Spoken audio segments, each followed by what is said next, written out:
Good morning. We'd like to welcome everyone to this County Council work session. And we are glad that Addie has joined us from Wagner, Irwin & Sheely. And the purpose of this meeting is to talk through what data we currently get from WIS. I'll give everyone just a minute to get settled, and then I'll get started.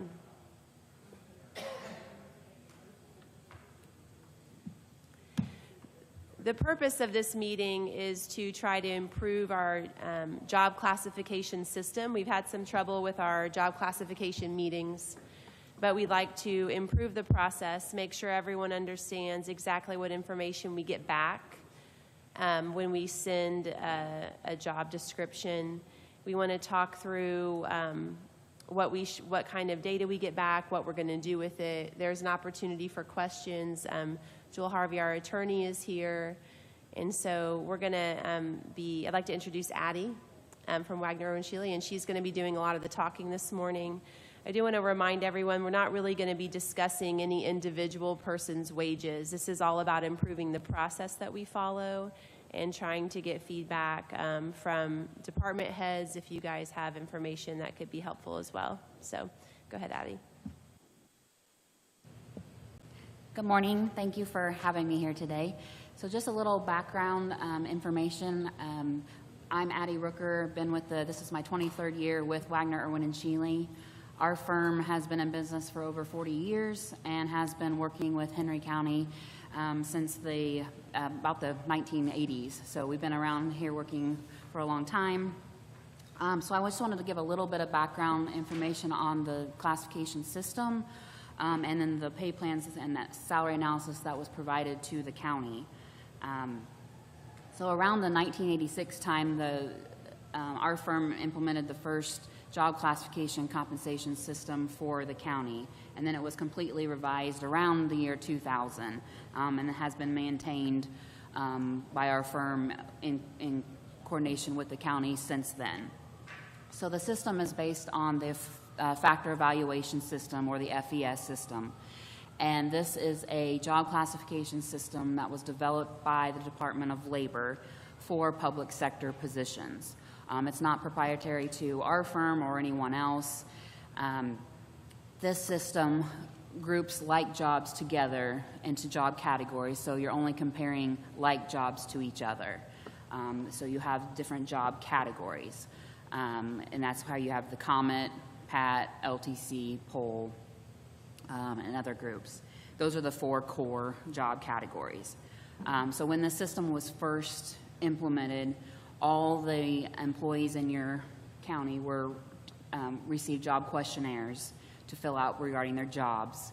Using that information, job descriptions were developed, drafts were sent to employees and department heads to sign off on, so they had involvement there. And then final job descriptions were prepared. And then they've been updated over time and maintained that way. But the job descriptions are the foundation of the system.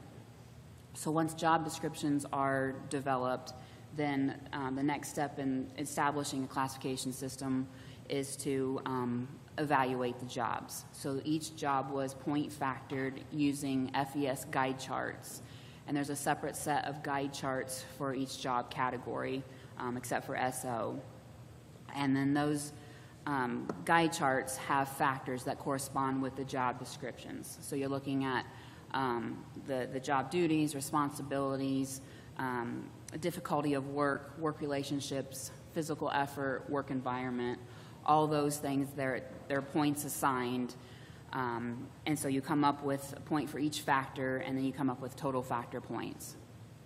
And the factor points differ by job category. So 300 points in COMET is not the same as 300 points in PAT or POLE. And once the job descriptions are all factored, then jobs in each category are grouped together based on similar factor points, and we establish classification levels. That's where you get your COMET 1, 2, 3, and so forth. So all the jobs are rooted in factor points, which makes the system defensible. You can explain why one job is a COMET 2 versus another job is a COMET 3. Some counties that we work with, they lose sight of that, and it's really hard to defend once you lose sight of your factor points. So once the system, you have the classification levels, we would collect external salary data to do the external comparison. And that is done by category, where we select benchmark positions for each category. So you'll select benchmark positions to collect data for the comment, for the poll, LTC. And we collect those salaries from the external market, and that consists of, surrounding counties, similar sized counties, some city data.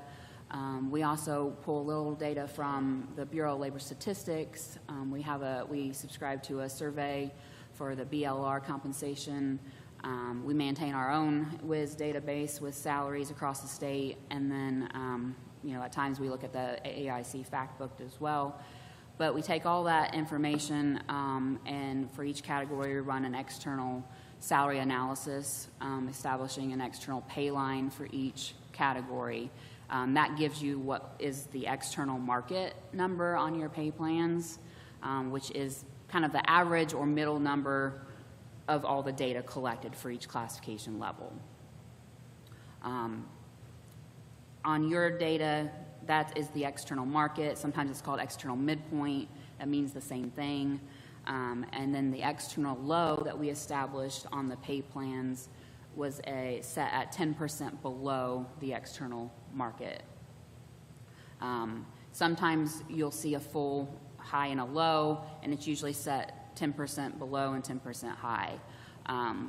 We started showing the low market rate for the county, I think in 2021, when we noticed that the county was lagging the market significantly, trying to give the county another pay option to target to get positions closer to the external market.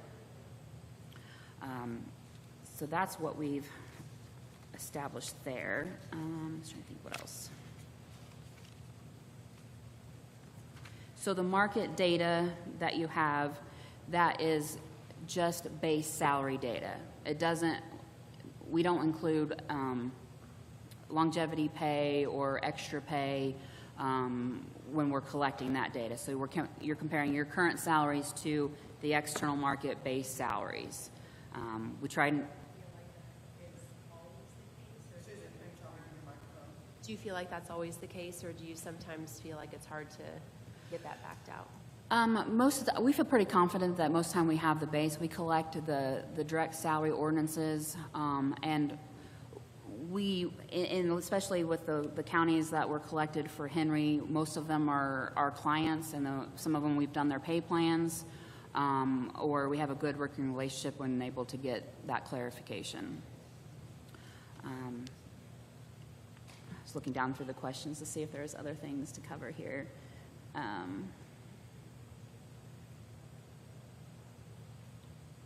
And we can show, like in the future, if you want to see the high end of the salary range, we can show that as well. But for this year, I didn't think that was necessary. So that's kind of the system in a nutshell, and kind of how we get there. And we've been showing the cost to move. So you have this information as kind of a tool to use to show you where you are compared to the external market, and giving a couple options, like the low is that if you move positions to the low, at least you get there closer to the external market. So it gives you another target, and it shows you where the comparison of job categories, where some you might be more competitive with, and other categories might be lagging the market at a higher rate. When you look at our comparison counties and cities, so you're looking at cost of living and size, or how do you determine who's similar to us? Well, we looked at the surrounding counties, and then we used the population for the similar size.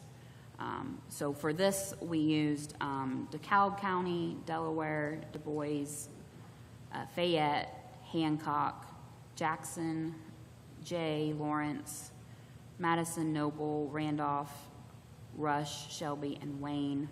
And then we also had some salary or city data for some of the positions at Newcastle, Muncie, Greenfield, Rushville, and Shelbyville. Is that consistent with every position that you evaluate for us?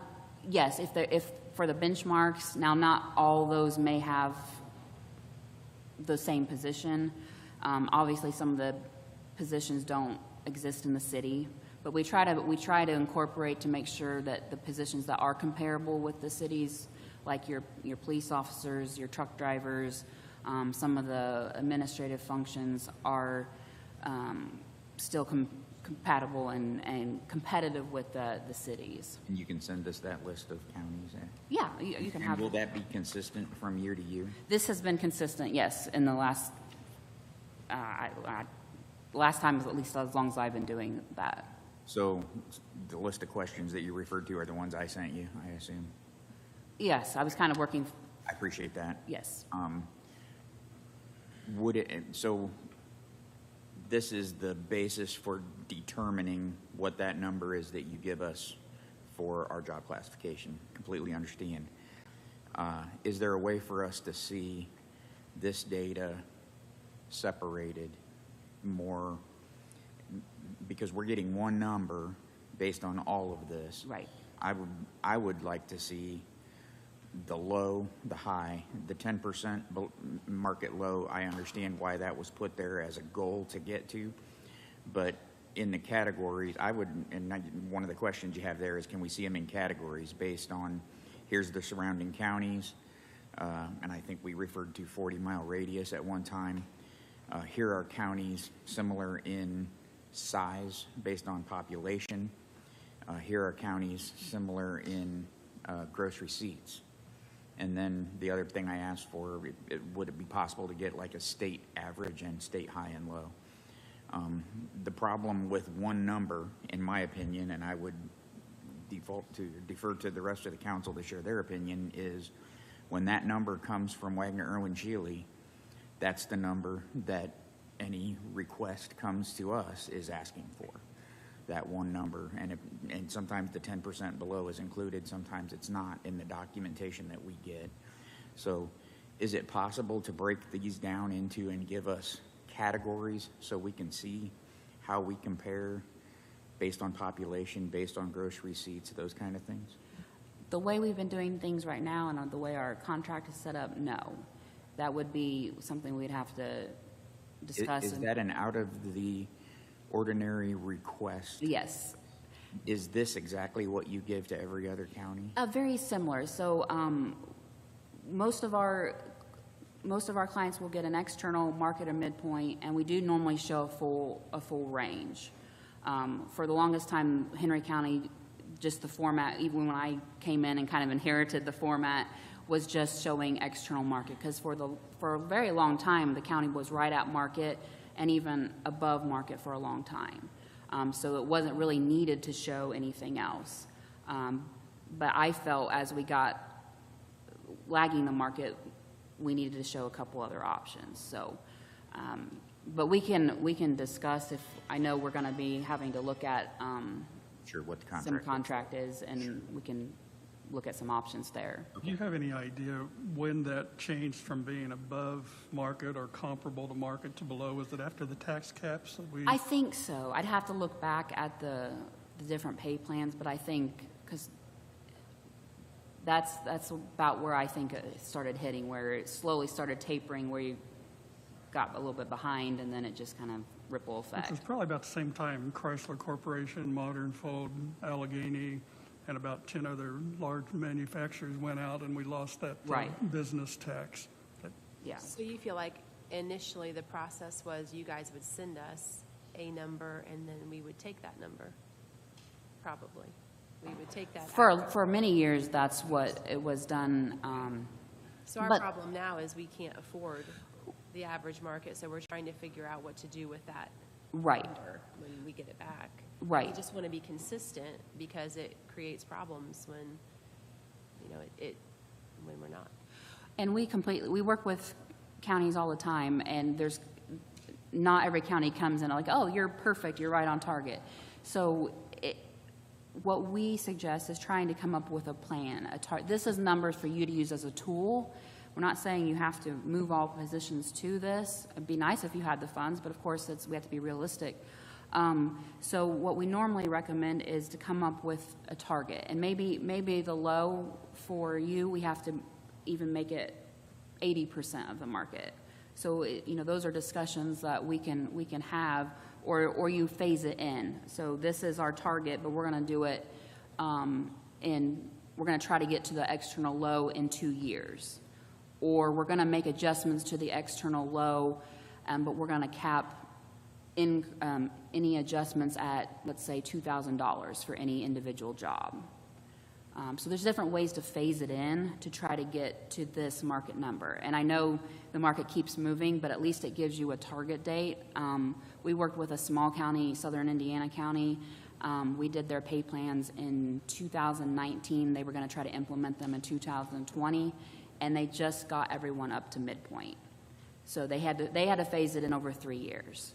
But I just heard from a council member there that they were very proud that they were able to get everyone there. Now, are they right at market now? No, but they've made huge strides to get jobs more competitive and in line, correct some internal pay equities, those things. Do you analyze the market every time a request comes to you? Or I have noticed other counties have set job classification pay scales, and they analyze them once a year and update those so everybody knows where they fall once a year. And we don't necessarily do that. I mean, we analyze and look at budget every year, but do you have counties that you only update the job classification salary ranges once a year, and when you evaluate a job description, you send it to them and say, this is a PAT 2, and they put it into the category that they have, and then you reevaluate the classifications annually? Is that something you guys do? Yes, so the several counties that we work with year after year, they adopt a classification system. They adopt pay ranges for each classification level for that budget year. And then if a job is reviewed during the year, and if it comes to us, we make a recommendation, and we would say that we recommend, factors here, we recommend that be classified at a PAT 2 and paid within the PAT 2 range. That's generally how we've handled these classifications as well for positions that are classified. The ones where we may give a more updated range would be the ones that would come in for an SO category. Those jobs are more direct job matched instead of using the benchmark classification data. And that's kind of changed over time as some of the jobs have shifted that way. Thank you. So hypothetically, if we came to you and said we have X amount of dollars for raises this year, you could work with us to develop a salary increase plan. It's a little bit of out of scope. Yeah, I mean, I could give you. Out of scope of contract or out of scope of Wagner when she leaves? Well, we're not financial analysts. I mean, I could rerun these numbers at a different percentage to show you, but I don't want to, that's not my expertise. It described to me again what you did for the Southern Indiana County. I think I misunderstood. You helped them meet their goals for coming closer to market. Yes. So can you describe again what that looked like? Yeah, so this county, back in 2020, they implemented a system. They had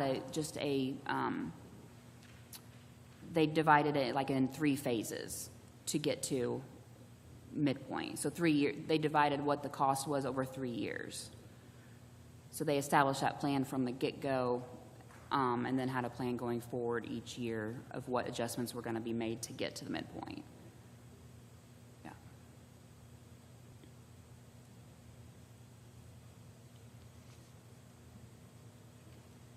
So Shannon, what are you thinking? Because you had this list of questions. I guess my next question is related to, and you've got them there, percentage of wages for chief deputies. Is there, do you have any idea of standards throughout other counties are chief deputies paid a certain percentage or a goal arranged for chief deputies to be paid a percentage of what the elected official is paid? Is there a standard? And if there is it different between basically sheriff's employees and the rest of the county? Good question. So for the chief deputies, it depends on the individual county's classification system. I would say it ranges between 75% and 90% of the elected official salary for the main offices of auditor, recorder, treasurer, clerk, assessor, those main offices. What we look at, and that percentage varies depending on what the elected official salaries are and what the highest like comment level or those other jobs that those chief deputies would be supervising. So we want to make sure there's not pay compression and that those salaries are set above those other positions that they might be supervising. So that's why that percentage might fluctuate. It's generally around about 80%, I would say, is more average. I know we adjusted Henry counties a while back to that 85%. I think it was a pay compression issue. Now, the chief deputy sheriff, we generally don't recommend that salary be set at a percentage of the sheriff because the sheriff's salary is established in a different manner than how the other elected officials' salaries are. By statute, it's more of a contract negotiated. So generally, the chief deputy sheriff is either set within the classification system of the other merits and making sure there's a percentage above the highest ranking officer, or it's compared to the external market. Is there a baseline guideline for percentage above the highest paid? We've been seeing the rank differentials on the merit side, I would say probably on average between 6 and 9%. Some higher and some lower, but that's what we've been seeing recently. It used to be about 4 to 7, but it's shifted over the last few years.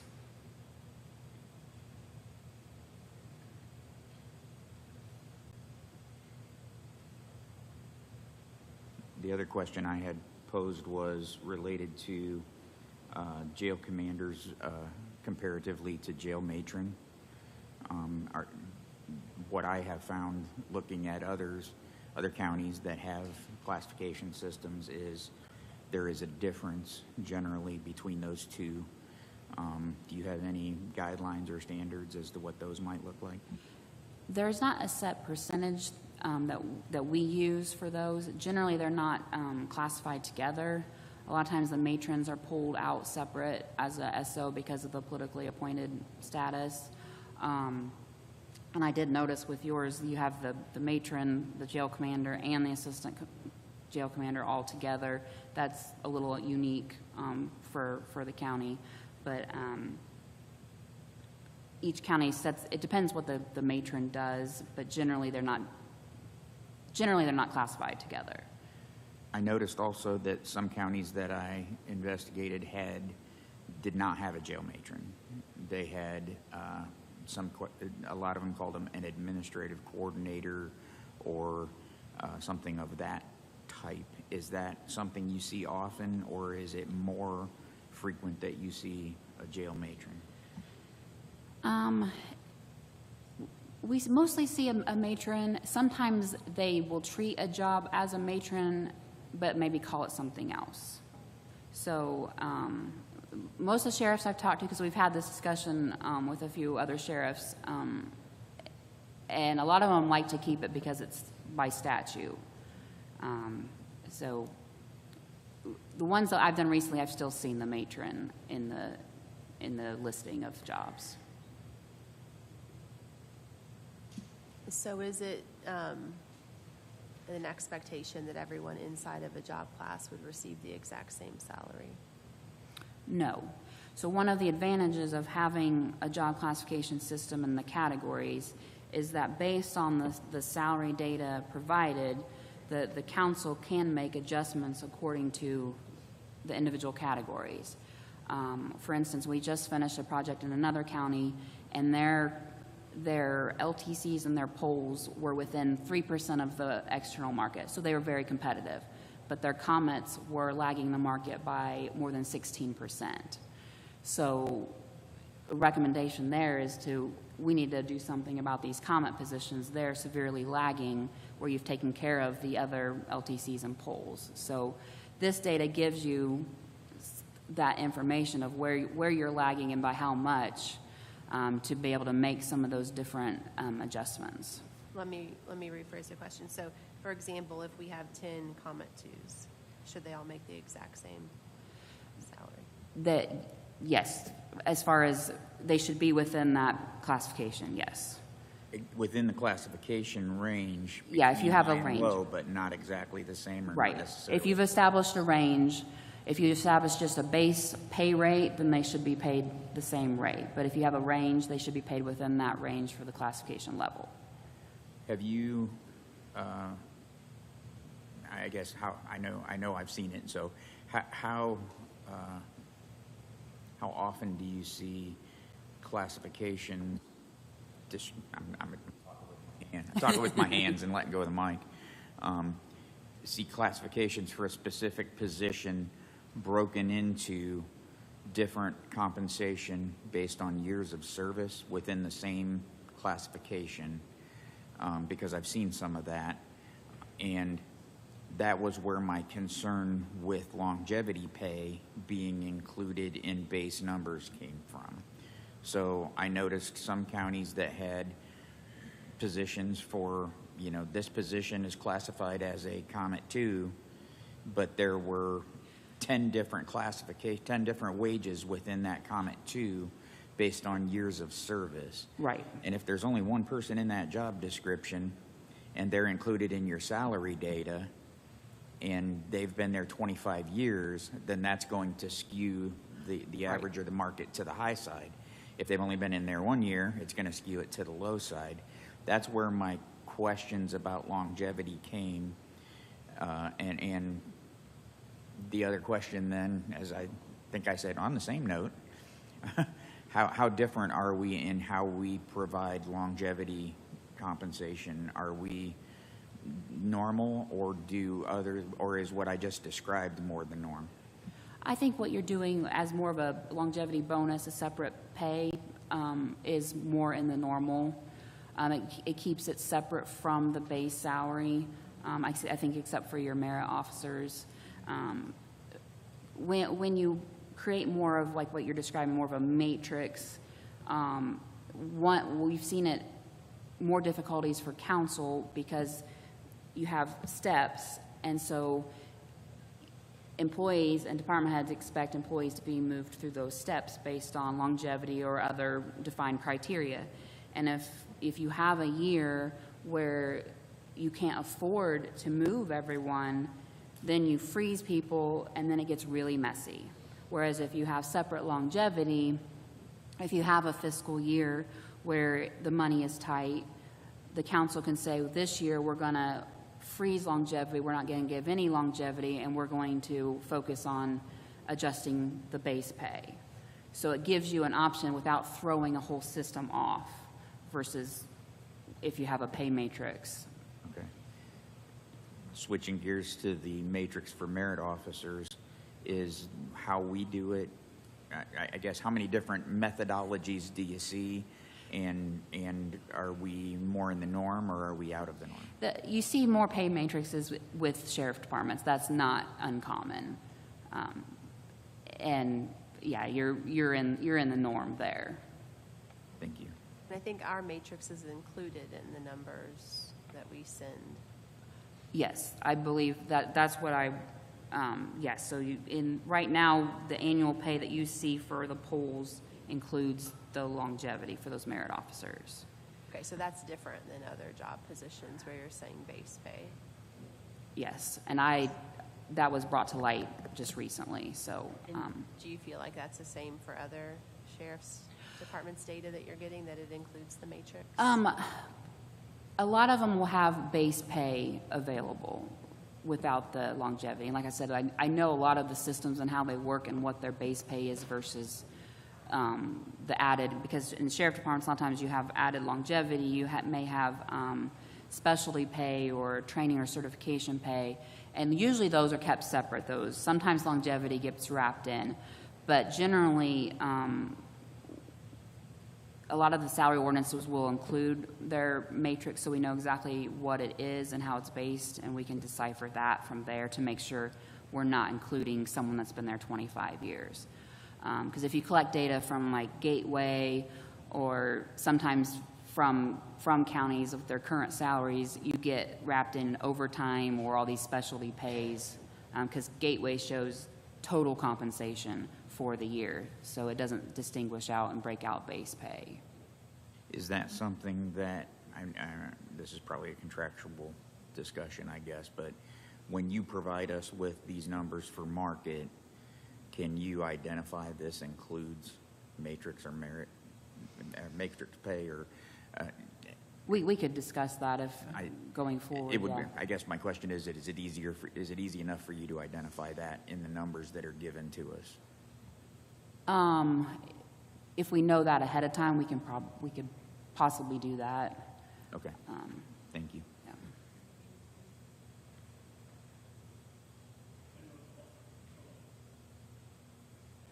Like that stays on. I know the last few years we've tried to use your low market as a target to get, because we had, for example, some Comet 2s and Comet 3s that were so far below not only full market, but even low market. So we tried to do a kind of a more progressive staggering of higher wages for those that were so, I would say, we had some people that were 30% below market, and we gave them a larger raise. Now, the problem with that sometimes can cause morale problems when somebody down the hall gets twice the raise as somebody than you do. But the goal was, like you described, some counties that were so far below to try to inch them up. Because when you get a 5% raise, that doesn't close that gap. Right. I mean, it's still basically the person making $50,000 is going to get quite a bit higher raise than the person getting $30,000. So we tried to do that. But there are issues relating to perception and favoritism and things like that. But I know that our goal was to especially boost those that were way below your market rates. We were one of the counties that asked for a 10% below market because a lot of our employees were 15 to 20%. So we did a temporary goal to get them closer to low market, which we've inched closer. The other thing we look at is the AIC fact book, which does the population of 40 to 50,000, which we're in. And there's 9 counties that are in that particular. And I see that you've included, when you mention those counties, you mentioned the majority of those counties that are in our 40 to 50,000 population. When you and I spoke at AIC in South Bend last year, I said, I asked you, is there any way to base it more on our assessed valuation? And I think your comment back was, well, people will travel 40 miles for a much higher paying salary because it's cost effective. That's where I got the 40 miles from. Oh. But I didn't realize you were using other parameters as well, other measures as well. You added, to the AIC, you added Delaware, Fayette, I think you said J. Yes. Madison, Randolph, Rush, and Wayne. And I just haven't gotten that from Josh Smith the other day. I went in and did calculations adding those. And we are the 4th lowest assessed evaluation. We have the highest debt service. And we have the highest total tax rate because our assessed valuation is low. And we also have one of the highest general fund budgets of all those counties. It all interplays. So I retract my 40-mile statement because that was based on a conversation with you that they could drive for a much higher. And I'm human, so thank you. Welcome.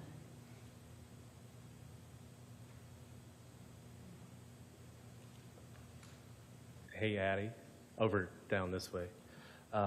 Thanks for all the information. Just from a amount of work you guys provide to us and requests from the county to your office, how does it compare to other counties? A It's lot more, a lot less? lately, Not how much we pay you, how much work. no, lately it has been a little bit on the higher side. But I have seen an uptick in job reviews from a lot of other counties. So the last 2 or 3 years, we have been slammed by counties in general with job reviews. I think one, because after the pandemic, a lot of salaries were frozen, and then when counties got, some money from the government, they've started making some adjustments. So and then just trying to relook and get things back on track. So I think that's part of it as well. As far as the process for us communicating with your office, is there a specific process that was ever outlined on how the message should come to you guys to provide services or to review something? Or do you feel like there's not one and it's just coming from every direction? For the most part, right now they've been coming through the auditor's office. It's kind of gone back and forth depending on what structure. The last couple years that they came through HR that was established under the commissioners, but then that's transferred kind of to the auditor's office. So I think early on it was auditor's office. Sometimes they'll come directly from the council or the commissioners. So for the most part, it comes through the auditor's office. What works best for you from your perspective? Is there a certain process that other counties follow that make it very streamlined and easier? I'm just curious on what we don't see. The auditor's office is fine as long as I know who to send the recommendation to. That is fine for me through that process. Do you ever feel like the requests that are being made are getting so specific to job descriptions or new positions, or are things that we're requesting pretty standard as far as what other counties are requesting when it comes to job descriptions? Some of the requests from our standpoint are more, they're not so much classification issues, it's more of a pay issue. I think some of the requests that we've seen in the last year or two, our department's trying to get increases for their employees, rightfully so, but it is more of a pay issue because the salaries are below the market versus just a classification. Most of the time the jobs are classified correctly, so I think that's been probably a majority of it. Is there a better approach to address that from your standpoint? If it feels like it's a pay issue, or do you feel like it's a pay issue where a classification's trying to be, not classification, but description's trying to be rewritten? Do you think that's appropriate? I'm not sure I fully understand your question. Sometimes it seems like when we review a request for a different salary, we have issues with individuals that are doing a lot of different things from different roles, and sometimes do you ever feel like you have to manipulate descriptions to try to find the right pay for the individual based on all the various roles they're doing in their job, even though they don't fit right into a specific classification per se? No, not necessarily. We see a lot of jobs, not necessarily from your county, but in counties in general, where a department will make changes and they may add a bunch of duties, but the skill set doesn't change. The job requirements don't change. They haven't, taken on any more significant, different duties. It's just more of the same thing. A lot of times it's a workload issue versus really a change in the job. For a job to change classifications, it generally has to be a significant change to the job and those factor sections that I discussed earlier. So a change in responsibility, difficulty of work, skill set, those type of things is what we're looking at Or sometimes you will see changes when maybe two jobs have combined, where we have to look to see if the information, the skill set has changed, and that does need to be adjusted for the classification. So do you have a suggestion for when one person absorbs another job and significantly increases their workload, but the job description, so if we could, and we send the job class back out, it comes back, their pay increases by, say, $1,500 or $2,000 or something like that, but they've just taken on another job. And do you see that in other counties, and how is that handled, and do you have any thoughts about it? Again, that's more of a staffing workload issue. If the job functions haven't changed enough to warrant a classification change, which would warrant a pay change, then it's, I mean, those things get real difficult to handle, but we generally, those are more of a staffing management issue of how those jobs, and maybe they need to be delegated in some way. So when ideally you're saying for every job class we would have a range of wages. Is that what I heard you say? Yeah, for the classification levels. And what factors go into where we place someone in that range? Normally, counties that use a range will have some sort of criteria that they'll use to move individuals through the range. So like you may have an entry level and you tie it. Some of them have been using skill-based, like you have to meet these levels within the job before you can move to the next level. But we recommend some sort of established criteria, even if it's years of service. You have to be here at least 3 years before you can be at market or midpoint. And that's separate from longevity. Yeah, I'm you could just say asking 3 questions. years experience, which could be separate from the 3 years experience in the job versus. Could have come from someplace else. Yes, so that gives, I've seen other counties use that as that way when they're hiring someone in, they can, if that individual has experience in that job and can demonstrate that, then they can come to council and request, I want this job paid at, market level. It has the 3 years, here's what they've done, and can make that request instead of starting at the entry level rate. So that's an option of how to use that range as well. But I highly recommend you have established criteria before you just start placing people within a range. Otherwise, yes, it'll be hard to defend if you don't have some sort of system like that. Do people often use performance evaluations, or is that less common? It's less common. It's a great idea, and the concept is good.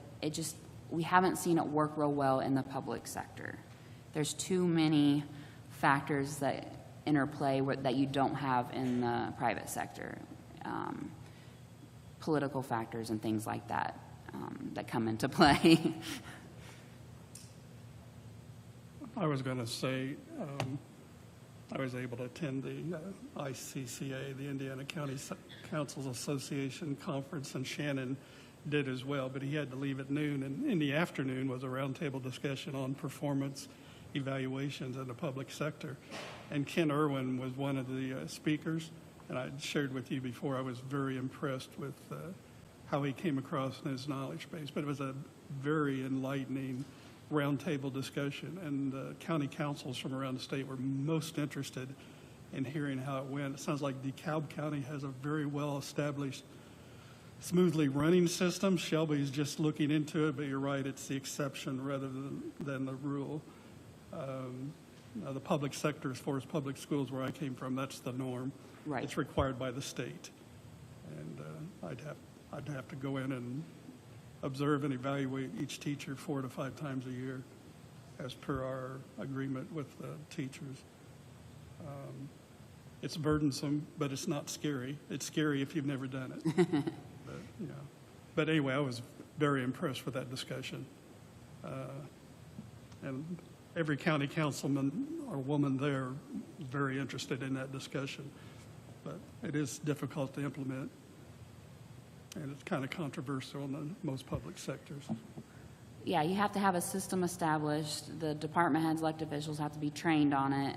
And the problem is that a lot of times you find that because you have different department heads, elected officials administering the performance evaluations, they're not all going to be administered in the same way. So what's, a high performer in your office may not be a high performance in Harold's office. So, and that's not necessarily fair to employees either. So that's where a lot of times there's problems with the performance. It's subjective, right? Very subjective.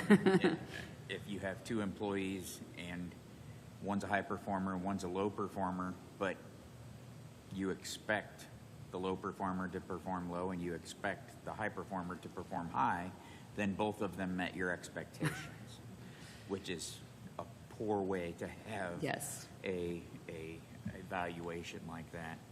I do have two more questions. One of them is, when a job description comes to you for classification from us, you mentioned earlier you see duties that are assigned, but you're looking at skill sets. And when you evaluate that position, are you evaluating that position based on those skill sets and how they are comparable to where those skill sets are assigned in our county? Or are you looking at how those skill sets are assigned everywhere, I guess, does that make sense? Yeah, that's a good question. So when we get a job review, we're looking at and evaluating it on what's provided in the job description, or maybe some discussions as well if we had some with the department head. But then it's factored and compared to your system and how it fits. So we're not just looking at that job itself. So we'd also look at, okay, so if we move this job here, how does this compare to the other jobs that are already classified at this level and this level? And we're looking kind of at the big picture of your classification system. If we move, this administrative assistant, it's doing the same thing as 5 other, it's going to have a ripple effect. We're going to have to move all these others. And then also the interplay within the internal rank structure of individual offices as well. If you move one job and you move it in with who they're supervising, that's a problem. So there's a lot of variables that we're looking at in addition to the job as well. What about comparing skill sets between PAT positions and poll positions, or other positions that'll have the same skill but not necessarily in the same classification? Right. So we don't compare categories. Now, if we do get a hybrid job, there's some jobs I would call it more hybrid. They could be a poll, they could be a PAT. Maybe they have. We would factor it both ways and see where it fits best. But for the most part, we're not looking at comparing a poll job that comes in compared to the PATs. We might look at making sure the internal rank structure isn't jeopardized, but not comparing points. If we have a person who is willing to take on 2 separate jobs that historically been one position, and they're willing to take on another separate position, maybe not even in the same job classification, how do you handle that? We just had a recent one that went to you, and you came back with a hybrid, as you call it, salary range. So they're performing 2 separate jobs? Yes. Well, all the work performed has to be combined. All the hours that they do has to be combined to figure overtime. So generally, they may have 2 separate pay rates. So when they're doing the one job, they may be paid like the PAT rate, and if they're doing the other job, they would be paid the poll rate. Now, where it gets tricky is if they work more than 40 hours, you have to figure out what the overtime is, and that's usually you have to use a weighted average calculation, because you have to. The employer is Henry County, so we have to combine those hours. So if they work 40 hours in one job, 20 hours in the other, you have to look at 60 hours for the work week. I think you made it simpler. You just recommended an SO, so we didn't have to do the calculation of how many hours Pat and how many hours whatever, which gave us a little bit more flexibility Okay. in assigning that. Yeah, it depends if you created one job or if you've had it as two separate jobs. Have you ever seen one of the established criteria for the salary range be workload, or is that? Problematic. No, just because I think you'd have to have a way to measure that. And that can be tricky to measure. The performance evaluation? Yes. Okay. My other question, do you, and I guess I'm going to preface this with I think you do, because I have a document that is online from Floyd County, that is a document that I think your office created, that is a way to request changes to positions. It's a job classification review form.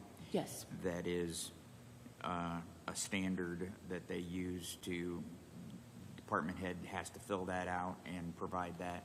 And is that how you receive information from counties like Yes, and I Floyd? think I sent that to the auditor's office. And Yeah. for the recent ones have been filling those out.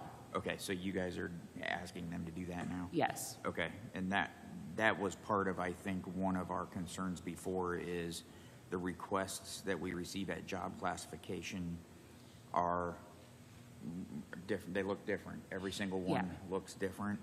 And so if we could have, and this can be contractual, I guess, but when we see your review, we want to see one job on that review and then a completely separate document for the next one and the next one, and we want them to all look consistent. So does that make sense? Because I know I've seen documents from Wagner Irwin Shealy that have 4 or 5 job description evaluations on one document, right? You get what I'm Like trying in to one say? memo? Yeah, in one memo. It would be much easier for us as Job Classification Committee and as a county, or as council, to evaluate those individually one at a time based on this sheet that I think is very helpful. Does that make sense?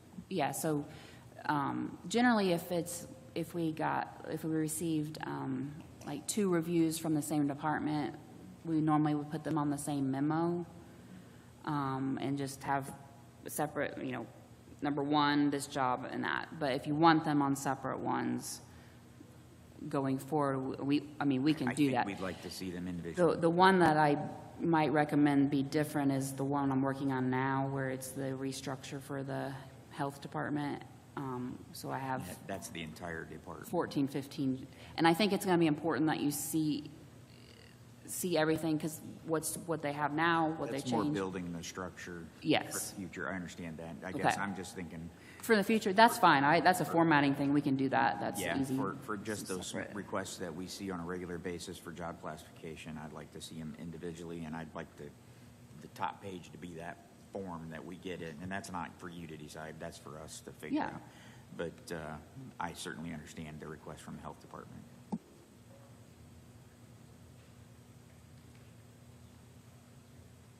So in an ideal world, we would get a job request. You would send us the market rate, or you would send us a range, or how you would send us a range. I think the ideal world, and I hate to Tell me interject. this. I think the ideal world for us is we receive just what the classification is for the job description.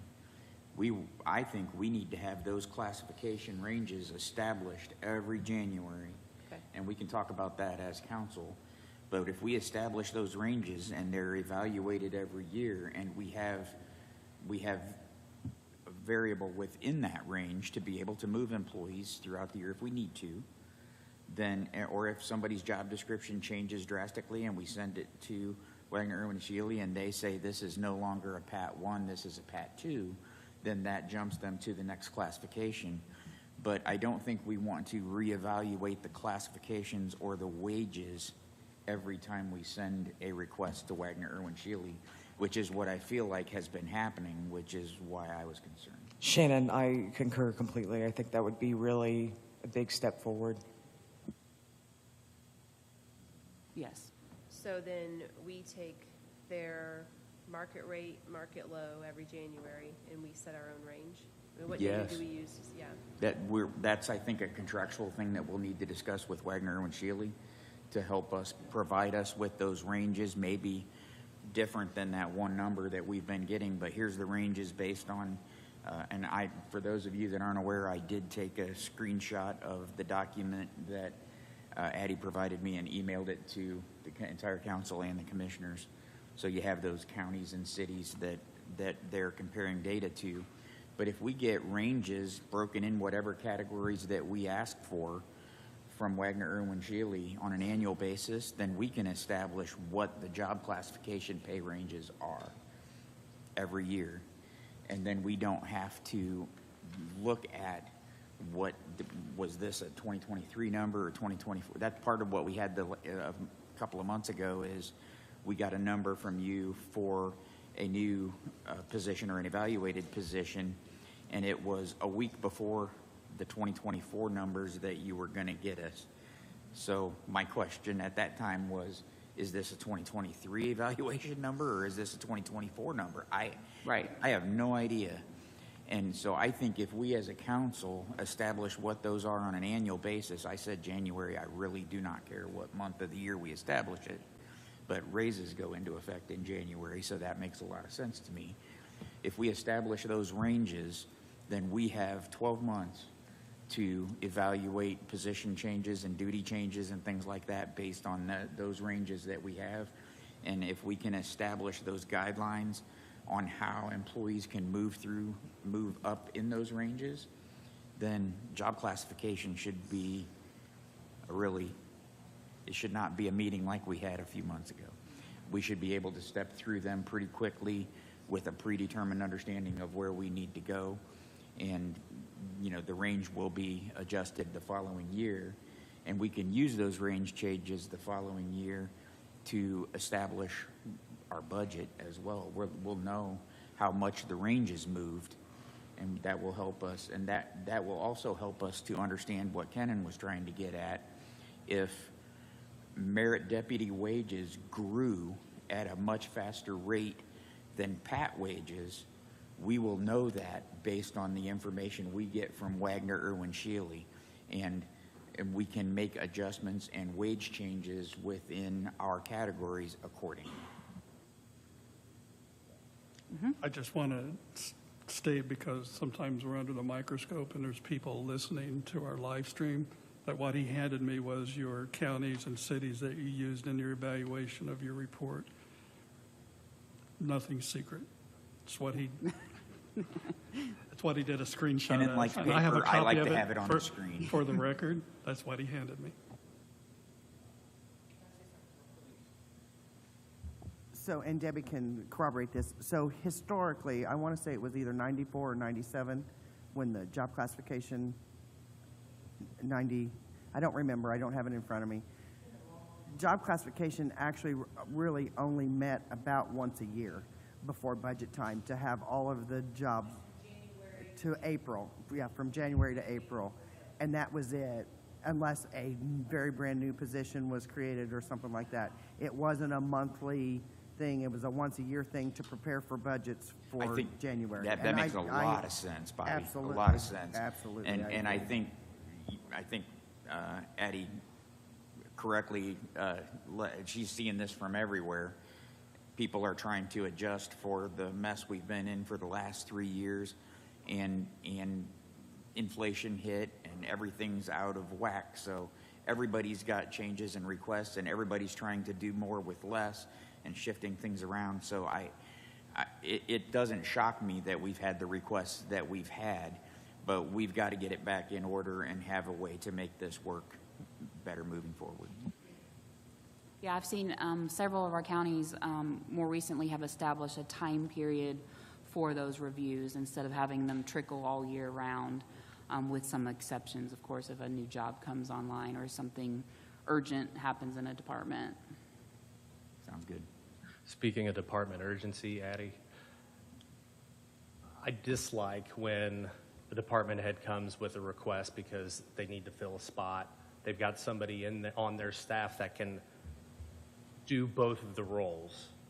And we talked about how there's a salary range for that position or for both positions. However, if one person is assuming two roles, then that's what they should be paid for. That will put them outside of that classification pay range. And one of the options was to have them reclassified as an SO, which has presented issues a few times in the county. Is there any reason that we can't just, instead of shifting that to SO, just, put Pat 2 times 2, because they're doing twice the work there, thus to justify the pay that may be over what the range for a Pat 2 is? I mean, you could designate it in the salary ordinance as a high outlier, as a Pat 2, and then when that position becomes vacant, it would be reevaluated, because you most likely wouldn't have someone new come in and fill both those roles. Right. I just see that this is going to be an ongoing issue because Right. of our wages and the competitiveness or lack thereof for employment. I think that this is something that's going to happen, but you don't see any issue with that. It's defensible. Yeah, I mean, if it factors and evaluates there, it's just you would have to make an exception and designate it as a high outlier. It's really not much different than pulling it out as an SO, but you're still keeping it classified. Sometimes I've seen counties where they pull them out as an SO, and then they mark them in the salary ordinance as this position, when it becomes vacant, reverts back to a Pat 3. So that's probably the cleaner route, but that way you don't have that confusion with other Pat jobs. But having that language in there in the salary ordinance is important, because it may be 3 years before that job becomes vacant, and if that language is not there, people forget, and then that new person inherits that salary when they really shouldn't. I could foresee if I was a Pat and somebody left and I felt I could do that other person's job, I would go for my $45,000 job doubling tomorrow to $90,000. I don't think that's realistic. That No. would bankrupt the county. Right, and just because you're performing two jobs doesn't mean that the salary necessarily doubles. We see a lot of, especially small counties, small towns, where department heads especially may be wearing multiple hats because of their skill set, and they just are able to get the job done, and they just take on that work. But when the job becomes vacant, you may not be able to fill that role in the same manner.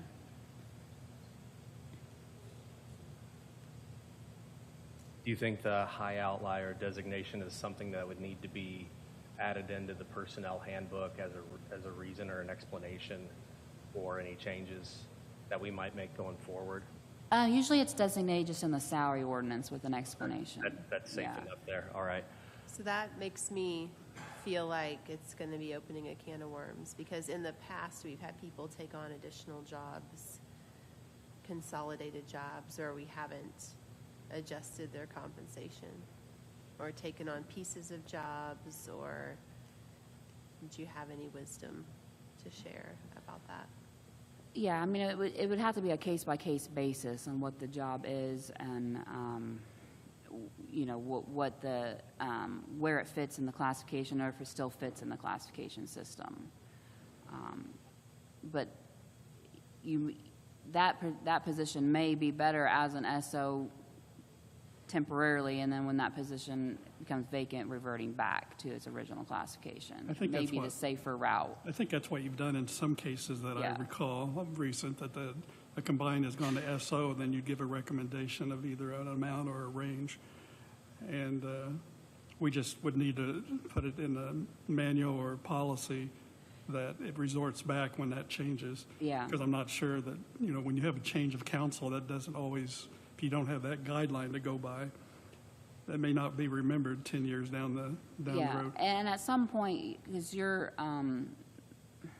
some of your jobs have evolved, you've had new department heads in the last several years that you didn't have early on, where at some point in time, the council may want to consider looking at kind of a classification review of some of those positions and possibly creating what I would call an executive category, that where we would have the department heads and they'd have classification levels. That way you would get away from you'd pull some of those back into the system. Is that the norm through a lot of the counties you see? Yeah, usually you see it in a little bit larger counties, but you've already pulled several of your department heads out, or they've been newly created and they've just been placed as an SO because you wanted to pay them what the market was paying. And there's not a whole lot of room in your PAT levels right now, how they're established, to allow for some of those higher level department heads. So that is it's basically an extension of PAT, but there are factor charts that go with the exec category. Shannon, you had mentioned that on a day where you must have been extremely bored, you went through and studied the personnel manual. What does it address, I mean, from cover to cover? I did that myself when I came on 4 years ago, so I'm not making fun of you, but what did you find out as far as job classification, whose responsibility, or changing, and looking at the personnel manual itself, all those things? What did you discover when you went through it? Because I slept since 4 years ago when I read it from cover to cover. I didn't read it cover to cover, but I specifically went through it looking for things, and what I found was there's a personnel policy committee that can make changes to that manual, and that consists of the 3 commissioners and 3 county council members. So if changes need to be made to the manual, then that committee will need to meet and have that discussion. And then it also identifies the job classification committee and its makeup, and basically says that, you know, what the responsibilities of the job classification committee is. But it doesn't specifically, it says that the county will establish job classifications, but I don't think it specifically says what they are. It certainly does not say that every PAT 2 has to be paid exactly the same wage, and that was what I was looking for. Right now, some of our PATs are not, some of our LTCs are not. And some of that, I think, relates to the outliers are in departments that are not funded through the general fund, but are like state grants. And I think I might justify that. If it's not specifically stated it has to in the personnel manual, then, because we've had, for example, a department head who is paid by a state grant, and we tell them we'd like to give a 4% raise, and this person would tell us, I can't. It's determined by the state. I can only give a 3% raise. And we let that slide because we're not going to go in and argue with the state of Indiana on something or tell them they have to give more grant monies than they're giving us and other counties. So those outliers are explainable. Some of the others, we've gone and tried to make them the same, and we're inching closer, but can't always be done in 1 year, though. Right. That has been a goal. Yeah, having targets and goals and getting a plan in place, and communicating that plan with department heads, I think, goes a long way, so they know what to expect, and council has goals and a plan and know where they want to be, and no one, no one says you have to make all these changes overnight, but making small steps towards the market and phasing it in, or capping increases that we know we can afford this amount of money, and so we're going to cap everyone. No one gets more than a $1,500 raise or a $2,000 raise. And some people may still only come in for $500 because maybe they're closer to that external low or whatever number you establish as your target for next year. And that's what we've done the last 2 years. Yeah. But there's been angst involved in some of that. Yeah. But maybe it's because we've not communicated our goals as well as we could. And I think a lot of times it comes back to relationship, trust, and communications. And we need to improve that, I'm sure, as most organizations have room for improvement. And as far as you were talking about pay policies, a lot of councils will establish either some of those pay policies within written language attached to the salary ordinance, or when they like adopt a classification system, we'll have those rules spelled out with like either within a maintenance plan or some sort of pay policies that are formalized in an ordinance. That makes a lot of sense, and that's what I've seen in others around. Yeah, it's usually not in the handbook. Correct. Yeah. One, because it can change from year to year, and two, it's more related to that salary ordinance document than the general handbook. Yes, and in the handbook, it says the Job Classification Committee is an advisory committee to the Right. council to establish those things. Right. So that makes a lot of sense. And in relation to the communication and trust of the plan and all those things, that's exactly why all the department heads were invited today to hear this discussion. We wanted them to be here to be able to hear exactly what you had to say and the questions that we were asking, because maybe we have not communicated as well as we could have in the past, and we wanted them to hear it directly. So. My fellow council members, can we ask department heads if they have questions for Addie? at I'm this time? Sure. I'm in favor. So you're completely welcome to come ask questions. We prefer, again, to not discuss an individual person's wages, but process, data, anything like that. We welcome your questions and input. Because I have to leave. I have nothing about the salaries. But I want to thank Addie for taking the time to come down here. And all of you got a memo from Kent Irwin that was sent to me yesterday describing the historical relationship with Wagner, Irwin, and Sheeling.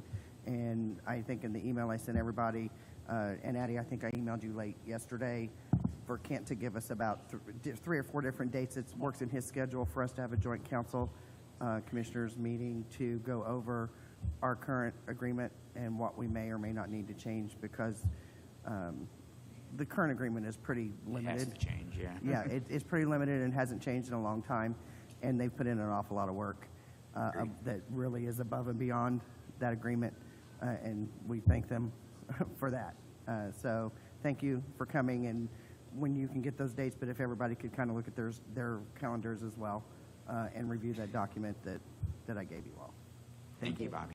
Thank you, Bobby, for sharing that. And she did send out to every member, and copies were at your desk when you came in. They've held their rate about the same for the last 15 years, and the number of requests going to them have kind of doubled, especially the past 2 years, because numerous people had been HR historically. Working for free right now, though. Yeah. So at any rate, I think what we've been paying them, $6,000 a year, could very easily go to 12 or more, based on the volume of contacts from Henry County that's been going to them recently. So that's preview of coming attractions. Sheriff. Just a couple of quick questions here. Are we going to, I heard the question come up talking about seeing a low average category and then our market.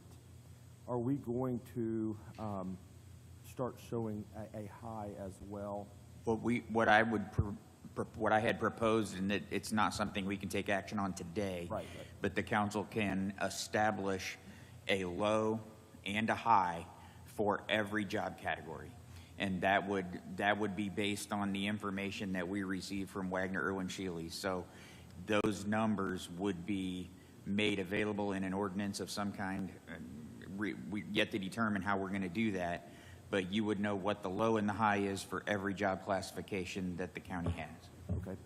Next item is, Addie, you had mentioned that you feel like most of the counties do not include, or you all do not include the matrix in most of the information that you're bringing in.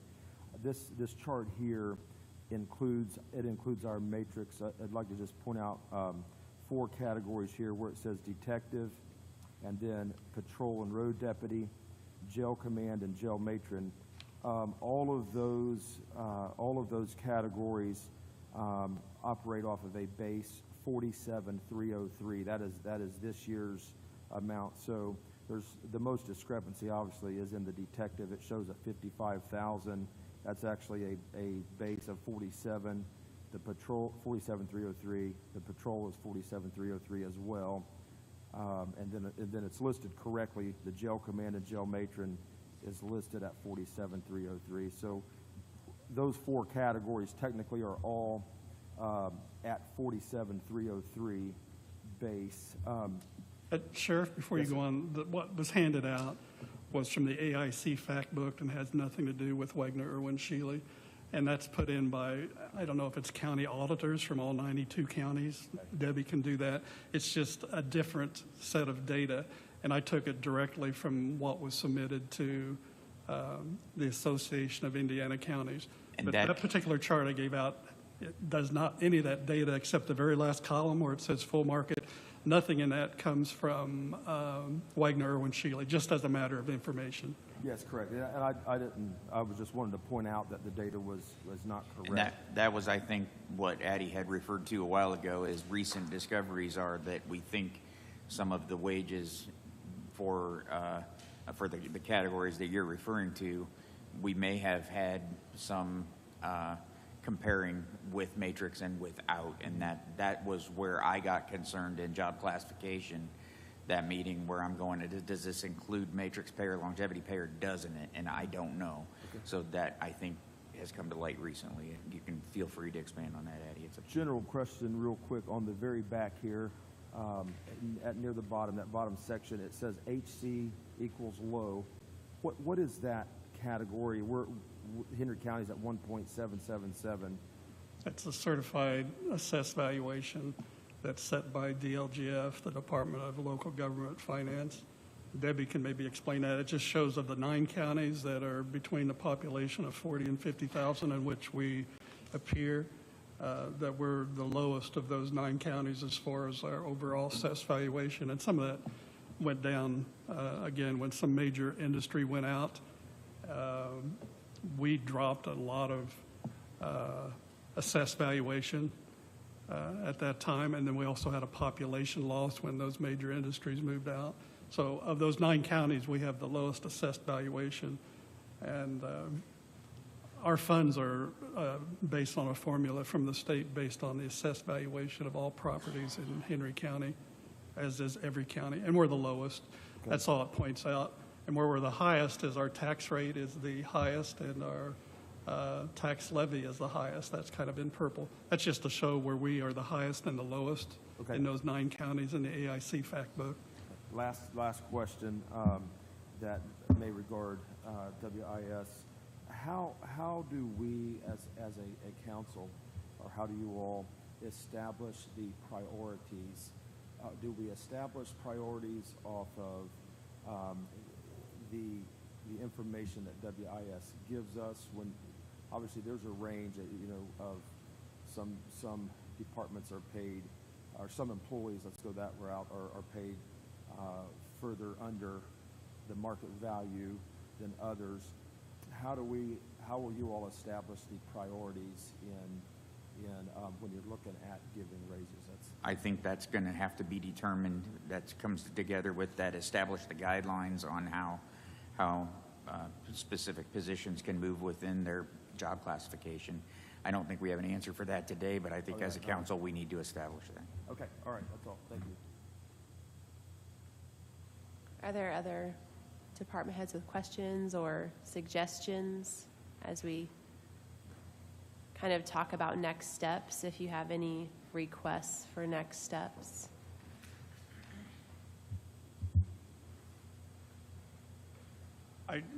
Susan, I will say that last night when I reviewed all the counties, I don't have the city information that you use to compare us with, but those added like 6 counties that you mentioned that you use in your formulation of market for us.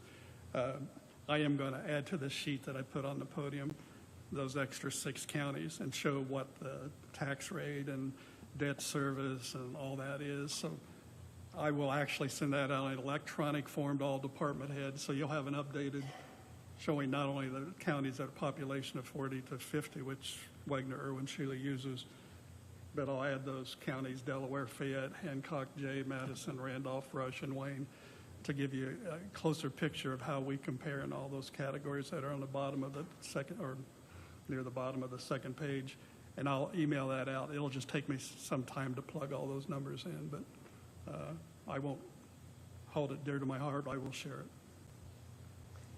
So at this time, I'd like the council to decide, not in the form of a vote because it's a work session, but just by consensus, how we want to proceed. And then once we reach consensus, you all will have another opportunity to speak. So,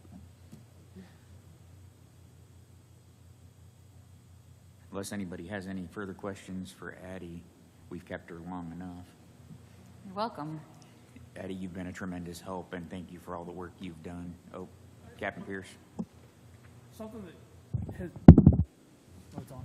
Maybe you can explain this. Is it common for us to, as counties or as government, to take two positions and merge them into one, two full-time positions, and merge them into one? Because I'm not familiar with how other county entities would do that. It doesn't happen a lot, but sometimes with consolidation, you will see that. Usually the duties of one, when they dissolve a job, kind of get dispersed a little bit throughout the department is more common than just one person taking on a full other job. I would say it'd be more common. And the reason I ask is I know that keeps coming up, and I don't know which office it is or where it comes from. Working for the sheriff's department, at the moment I'm a detective captain. So, and I guess having worked in the outside of government agency world too, it's hard for me to sit back and think that you could take, like, we have an opening at the sheriff's department right now in the patrol division, how I could do my duties that I have within my job classification and then pick up the patrol division as well. It just feels like if the duties within each class are looked at and are true to that position, one person couldn't do two full-time jobs adequately, and it's not against anybody. Either there's too much in the job description or something has to be left out in a work week. Does that make sense? Yeah, that makes sense. It really depends on the job, and over time we've seen, with technology in some of the offices where it's easier to absorb because technology does some of the work for you. So if you implement automation, like Yes. automate or whatever you want to call it, where computer software or something is helping speed up the process, so it's not done like manually, like looking through columns. Is that what you're saying? So as we automate and progress, maybe it gives that employee the ability to do more work in a quicker manner. yeah, that would be my thought and what I've seen happen in some other counties. But I'm assuming in general, if an office loses a position and wants to not hire another person, it has to be absorbed by the whole office in general. Generally, it's dispersed, like among the duties are divided among multiple jobs. Generally, Would you need to potentially reclassify each of those positions because they're taking on new duties, or? it really depends on, not necessarily, especially if they're taking on similar functions, just maybe more of it, of the same type of thing. But if a job takes on a totally different skill set, or maybe they weren't supervising, now they're taking on and they're supervising multiple people within that department now because you've consolidated some things, that might cause be enough to warrant a classification change. Okay. Well, like I said, I just had a question because I know this is the first time that I can remember we brought up absorbing one full-time job into a person that already has a full-time job, and then potentially looking at, in my mind, either something has to be given up or something has to be missed, because if you're already working 35, 40 hours a week, adding more tasks, something. I think what and somebody can correct me if I'm wrong, but what I have seen is the joining is usually major functions, and some of the minor functions are dispersed. And I see exactly what you're saying. If somebody could do two full-time jobs in a 40-hour week, why did they only have one full-time job? For two people have full-time jobs before that. That makes a lot of sense. There's a lot more happening there. I think the minor job tasks that were in some of those job descriptions are being absorbed elsewhere, but the major functions of specific jobs are being joined together.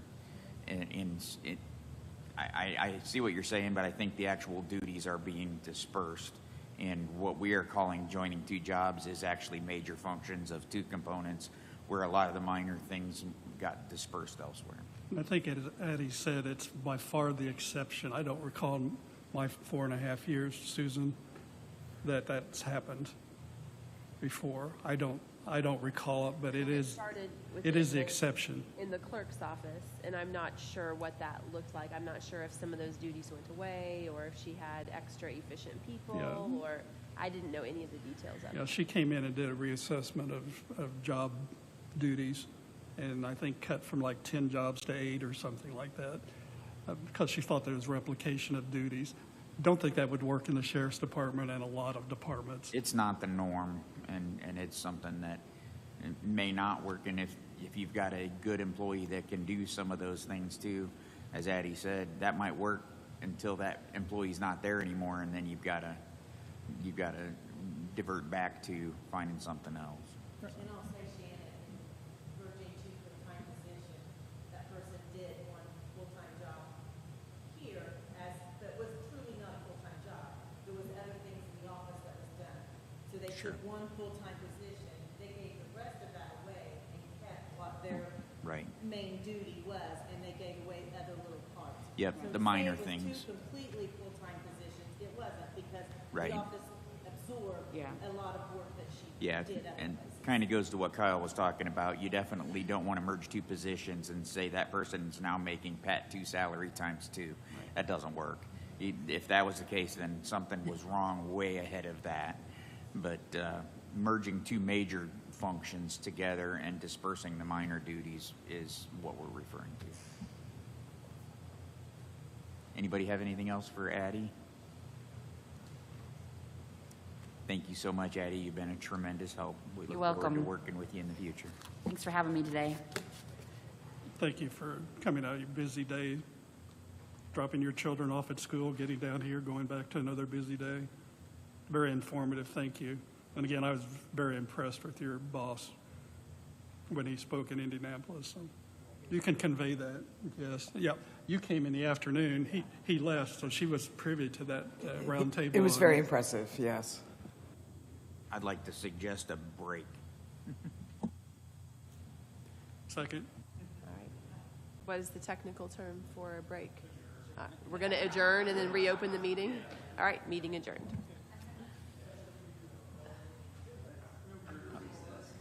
I hope that was tongue-in-cheek.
it, I think.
This is the only time I'm running this meeting.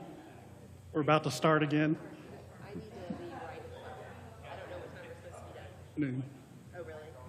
Yeah, Shannon changed his appointment so he could be here till noon. He and I can take over. Okay, Shannon, we're ready.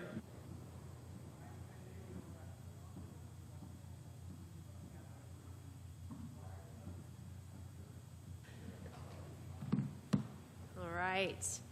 So I think from here on out, I was going to head out at 11. I forgot you changed your meeting time, so I'll see what I can do. But let's decide how we want to proceed. We have finished the budget. We have approximately $600,000 with hopefully the bulk of it going for salaries, though there are a few other things. We're considering increasing what we've allocated for legal expense, which is falling short this year. Was there a second? What was the other one besides legal? I'd ask you to look at part-time, but that's not part Okay. of I the think raise. we also need to look at the discrepancy in the deputies. Yes. You guys were going to look at that, because I thought we were, I went directly by what Ann gave me. We put in the 2024 matrix. We went back through and checked to make sure we had every person on there. The only thing I need to check was okay. that I might have taken off of here, so that would be a $47,000. We might add 47,303 to add back in, but I can't tell you why it's $113,000 difference. Yeah, that doesn't seem Okay. But I went reasonable. by what she gave me and what we have in our matrix, and they match up, like I said, except for the one open position, which would be, you'd add the 47 back there. And Yeah. we're looking at 2023 budget number as compared to 2024 budget number. And I hate to give you more work, but can you tell if that's close as far as actuals? When I go through and I look at the base,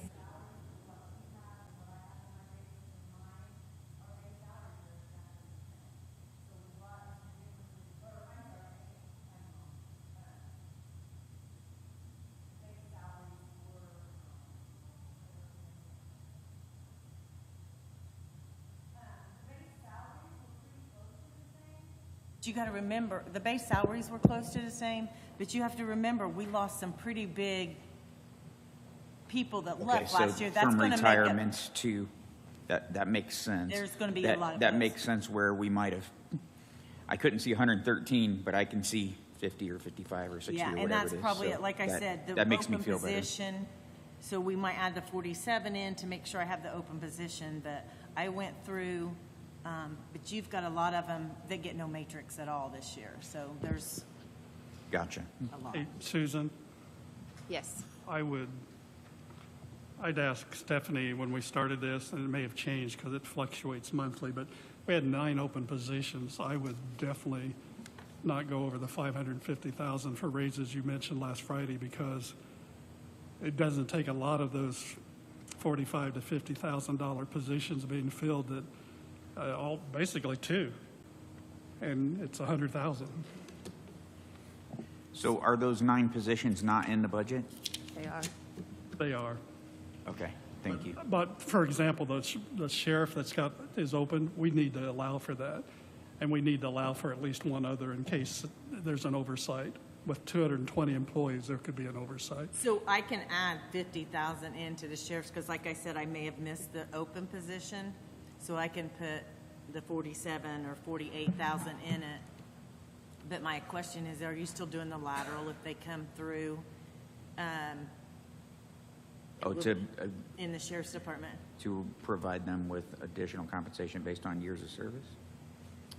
Was that just for 3, or is that continuous? It was for a fixed number, I think. That's what, yeah. So, with that being said, you have an open position that could be a lateral hire that So the comes question in. is, what do we put in the budget? Do you know what that one lateral hire came in at? $4,000, 23 years. whoops. Yep, their matrix was $4,000. So if we put $50,000 number in there, that would get us a somewhat of a buffer, and if we don't cover it, we'll be we'll have to make an additional appropriation. What about jail? Wasn't there some talk that we're still not up to what the legal standard was? I know the jail population fluctuates, but it's been near the high, actually over the high of what the goal of 85, I think, is. Matt, do you happen to know if there's any talk about adding any jail supervisors or anything like that? Or are you at capacity, or do you have the answer to that? We don't want to. Not necessarily what was requested in the budget, but where What are I you? think you're bringing up is the mandate from the federal Yes. magistrate. I think there was some sort of mandated levels of employees or supervisors. What those are, I don't know, and where we're at to meet those, I can't tell you either. I just know that somewhere out there, there's a judge's order that says this is what we need to have to adequately supervise and take care of the people that we have within our facility. Right. And I think we added positions to get there, but I still think it was a little short. How short, I couldn't tell you. When Susan, correct me if I'm wrong, I thought the sheriff said he'd hired the full complement in January, but again, I know that number sometimes fluctuates from week to week, month to month. I just want to make sure we've covered everything. And if it's in the budget request, we're good. We've filled the open positions we previously budgeted for, and we did not add the newly requested positions for this year. Thank you, Captain Pierce. My thought is we need to add the one that's vacant in the sheriff and one more just to be safe countywide, because there's always something unforeseen. And even taking that out, we will have more monies for raises than we've had any of the last 5 years. So I'm trying to understand, we budgeted for every open position right now in the county. Is this right? There's a new one in the sheriff's department that wasn't when they turned in the budget. Right, and we'll get that one taken care of with the $50,000. There was an open, I changed the road deputies to 913,247, so I put Okay. 50,000 in there. Thank you. So allowing extra funds now would just be in case we made an error. Is that what you're saying, Ken? Is, again, with 220, I just want to have a cushion to fall back on for the unexpected. And we've said all along 2024 is going to be a lean year because we have not yet determined what the Snyder ruling from the Marion County effect is going to be on the homestead next year. I'm hoping that Baker Tilly took that into account. We're doing it. We're Now? doing the homesteads. We're adding, and so our assessed values and stuff coming in have that extra homestead. Okay, so Baker Tilly has that information. They have everything that's I mean, in it. everything that they gave us has that. They got all of that off of Gateway. Okay, I'll be quiet now. It's good to keep in mind. I think I might be thinking of it differently, but I'd like to see us talk about the process we're going to follow before we talk about the exact dollar amount that we want to allocate to it. Is that opposite from what others are thinking? Clarification, the positions we're talking about that could be filled this year that are open, we've already budgeted for the benefits with the rest of our budget, correct? So it's just the salary that we're looking at right now, correct? We've budgeted Social Security for open positions and PERF for open positions. And But remember, when you put a raise in, we're going to have to increase those. On the spreadsheets I shared, it included a 20% increase additional for PERF, Social Security, all that stuff. And that's the number we've used the last 3 years, as advised by Chad. Susan, to your question, I think we should look at if we give raises, what do they look like? And then I think once we know what potential raises could look like, we ask the question, does it make sense to do them based on the unknowns for next year? We got hit with a lot of unknowns this year, so I just think we have to, I was joking with somebody the other day, have you seen the movie Jurassic Park, where Ian Malcolm says, you were so focused on whether you could do it, you never stopped to ask whether you should do it. As far as just, does it give the county the cushion in the event of a $300,000 expense for secure detention, those types of things can pop up. So just keeping that in mind, and maybe if we don't, is it better to give ourselves a buffer with some of the unknowns next year and place some into the rainy day fund if the amount of raises aren't going to be significant? The other thing that, is it Wes Bruce that was over DLGF? Is that the guy? Not anymore. Wes- I don't know what the guy's name is I- now. But who was? Yeah, Wes Bennett was. Wes Bennett at that ICCA. And I think, Shannon, you were here when I asked this. I said, we were told by, I'm not throwing you under the bus, I said our auditor told us, didn't mention your name, at this conference, that you really shouldn't be looking at additional appropriations until August. We gave 220 some odd thousand in additional appropriation in the spring. And his response, Shannon, correct me if I'm wrong, it tells me you didn't budget properly if you're asking for that. I said, it's not a lot, it's like 2%, but he said, if you budget properly, you won't need additional appropriations until the fall. And he kind of scolded me, but in a nice way. Yeah, that's exactly what he said, and, we have a lot of change. We just do, and I don't fault anybody for not budgeting properly. I don't think we can. I think the budget was created using the knowledge you had at the time with the best effort anybody could give at the time. So it was just the reality of the situation. So, and can we budget to avoid that for 2024? Maybe. I think the Everybody reach questions- down into your corner slot down here and bring out your crystal ball and let me know what you see. I think we're asking questions this year, including bringing Addie in, that might decrease the chances of us not addressing the unforeseen. We're asking questions this year we've not asked in the last 3 years, and part of that is because of Shannon, so thank you. You're digging into things that if we had the knowledge base or the experience you had, we would have asked prior to this year. Absolutely, and just from a 10,000-foot view, I mean, the economy's been rather tumultuous lately. Inflation, COVID, all of it. So I would agree, we want to predict things, but it's been hard. Things are in flux. So after listening to Addie talk, I had a few thoughts. One of them was that I think that they're providing a really valuable service that does have some limitations, but I do think that it's probably,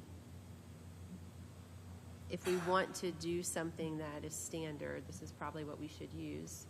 And we should take it, even with its limitations, and do it. So when I think about raises, giving everyone a $2,000 raise or a 10% raise, if we do that, to me, it feels like we are discarding the information that they give us. I feel like we listened to everything that they just told us this morning without taking it into account for what we're budgeting, is what you're saying. So if we take into account everything that Addie went through and maybe employ their services in the next few weeks to create that job classification wage structure that we talked about, those 3 items that I wrote down, the question I think is, can we get that done in the next 3 or 4 weeks and have a plan for what those job classification wages look like for 2024? And we can do that and then look at our existing employees and determine what the outliers might be if they don't fall within the range that we establish. And we can make appropriate adjustments to them, and then we can decide what we can do for everybody if it makes sense on a regular basis. I feel like in what Kenan was referring to in the adjustments that we were making was great strides and great effort towards getting where we need to go. And I applaud your efforts with that, Kenan. Very messy. It's a lot of work. It's a ton of work, but I think you've made progress to where we need to be. And we're not unique, as Addie just shared. Everybody's got these changes happening. I think this is our opportunity to put a structure in place that we can follow and try to exercise the right steps throughout 2024. And prior to next budget session next year, we can establish the next range and make it happen systematically as we move forward. So what we actually get from Wagner, Irwin, Shaley, I think is to be determined. We need to have that sit down with the commissioners and the council to identify exactly what we want from them. But I would feel a lot more comfortable putting wage changes into the 2024 budget if we had those guidelines established. I don't disagree. I just think that's a very optimistic and ambitious timeline. I say that because I doubt if we come up with 3 dates next week that Kent Irwin is here. I think it'll be 2 weeks from now, and then it'll take 2 weeks of analysis and research to come and check off those things you say that I think are very worthy. When are the timelines we have to do what by again, Debbie? You mentioned those, and I don't think I firmly in my mind we have You to have do. to have your budget adopted, or, I'm sorry, you have to have your salary ordinance adopted by November 30th. Well, that's enough time. But what But what you have happens to before do then? is determine what you're going to give as raises, and you have to somewhere put that in your budget to be When- able to move it, but you when have does to that determine budget- an amount. When does that budget need to be finalized? The- 10 days before your September meeting. Okay. So that, Actually, no, it doesn't. Your budget needs to be finalized no later than the last week of August, first week of September, because then she and I have to go through and double check and triple check everything and put it in the systems. So really, that doesn't seem feasible. To do what I agree needs to be done, maybe not in time to have that the last week of August, because you look at the calendar, we're mid-August, Yeah. or next week is mid-August. I have to have it advertised 10 days before you adopt it. So We're looking at the August meeting for that? No, you've already. we have the We've already September all meeting to advertised adopt that one, so your first advertisement is what was proposed, which was what we had to hurry and get done, because that's in July. And then, yours, when you adopt it, you have to advertise it 10 days, and we don't really have to advertise it, it's advertised on the DLGF website. It's advertised, we have to have it in and advertised 10 days before the meeting you adopt it, Which is September. which is September. September 29. Yes. Okay. So you guys need those few weeks to get everything entered, double-checked, triple-checked, and ready to go, Yep. which really puts us at September 1st is when you got to have it done. We say that's a goal, and if it's just not feasible, we have to go to Plan B, which is we have to kick this down the road. We can do research over the next several months, but can we implement it? And some of that's out of our control, and a lot of it's in our control. I think ideally we should try to do what he said, but I don't know if it can be done in 3 weeks. We could set a dollar amount for raises and not to exceed a certain amount. Yes. And then we go, by the end of the year, we have updated salary ordinance. I feel comfortable with your 550,000, which again is like 200,000 more than we last year.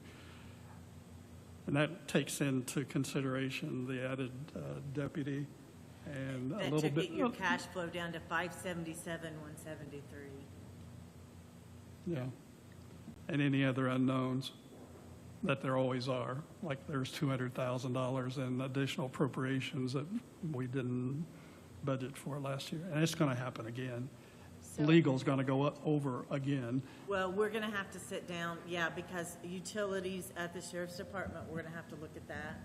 Because starting next month, it's going to put them in the negative. Their overtime's already in the negative. And there's a couple other departments that we know are running short. So I wouldn't do every ounce. I think your number last year would still take us down to, I think, if I remember right, we'd still have 30% cash flow. And that's where Baker Tilly's saying we need to inch up. 'Cause remember, it was 0 5 years ago. We have, Debbie and I were talking about this, we have budgeted every dollar of expected receipts since I took office. We've balanced. And we've still increased the cash reserves a little bit each year. And Debbie was just explaining some of it's like tax sales. What else did you say? Well, then we have we've got our art money and some of that money that we have added A big into part that, of it doing was that, art funds, right? reimbursing things for Right. that. So that's helped us. Maybe we should talk about, do we have a goal this year of increasing our cash reserve? Because I don't. I'd like to maintain it, but everyone else? Well, what you handed out from Baker Tilly overnight, thank them, by the way, for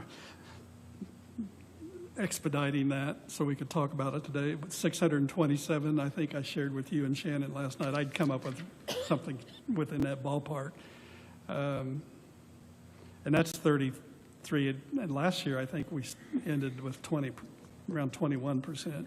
So we have some buffer. But you're saying you don't want to I was just saying. go below the 627. I am okay budgeting all of our expected receipts, given our current cash reserve, and given that we have been inching it up a little bit each year from different, I mean, the COVID money was big, it was 1.9.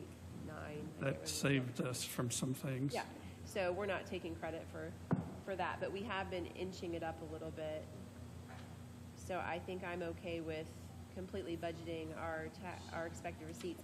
We might want to consider increasing legal, budgeting for an increase in legal, I don't know. So you're saying at least the 627? The 627 627 is minus the 50,000 So now it's that was missing from the 570. sheriff's department, so now it's 577. That's what Debbie was saying. Yes. Yeah, I feel comfortable with that, given that we've worked so hard to boost up from 0 to 30%. And that would allow a decent raise, because last year we couldn't. we couldn't. Last year, for whatever reason, was a bad year, but we put more things into lit this year that we could have put in last year, but I think we looked at things a little bit more closely, seeing the balances that were increasing in public safety lit, jail lit, this change in legislation that allowed us to do over 20% of regular operating for the jail, allowed us to take a lot out of general fund. So I think we should budget all of the expected receipts. If we think we need to increase legal by 50, then I think we should increase legal by 50 and budget the rest for salaries. This is just me. Well, Debbie Where- mentioned a few other areas that was over also. We might get her back here and Yeah. maybe, You talking about legal and the commissioners? yes. Yeah. I think we have enough. Well, who knows? The next question is, where do we budget? And can we budget it in a place where we can move it appropriately next year, or do we have to apply those raises to all the wages now? We'd have to call it out for each, Each department? like general, I don't think by department, but like for the general fund, for the park, for the health. I mean, would you have to have a line item for wages in each one if we weren't going to have salary ordinances done by the end of the year, but we wanted you guys to go ahead and be able to, move forward, it'd have to be a separate line item for each tax rate, or? Debbie? It's I okay. think so, but I don't- We can wait, it's okay.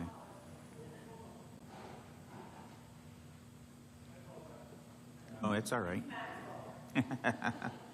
The question, Debbie, is can we budget salary increase dollars not specific to positions? Can we put a line item in? No, you could just put it in your reclassification in the county general fund. So we could- Because you, remember your county We can general move funds. are those full. dollars later. Yes. What about like That's park, what- health? Park and health, you would just, Highway.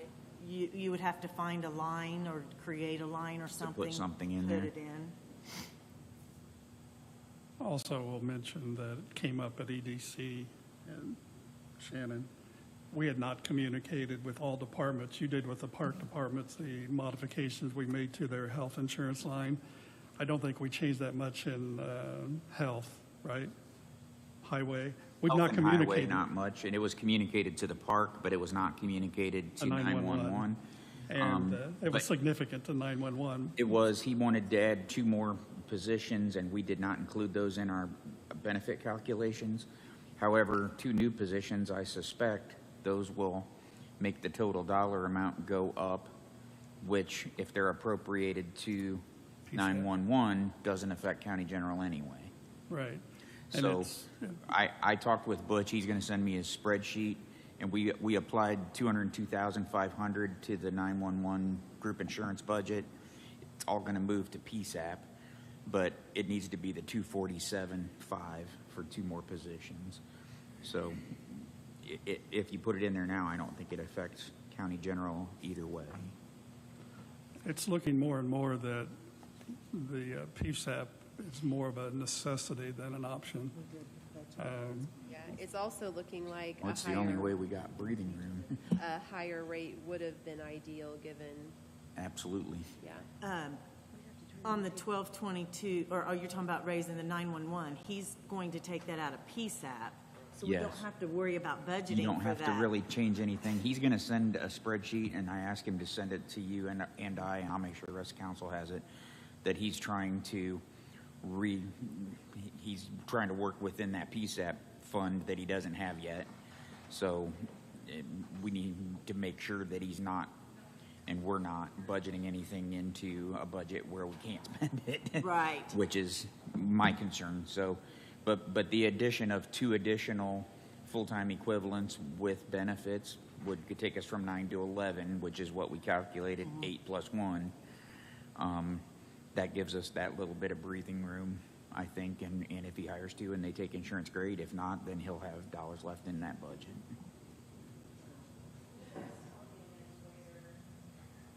Can you guys tell me again where we are going to need additional appropriations for this year? I know legal. Courts is going.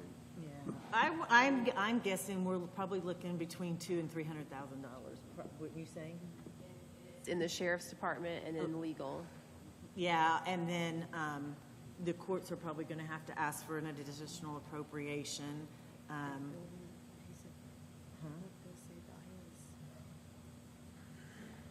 Bill, did you need an additional for something? What do you say about your lockbox or whatever? You gonna run short in your budget for something? His should be small though. Well, what is it? Potentially, so they're about doing away with my lockbox, and getting a machine doing all the taxes 100% in-house.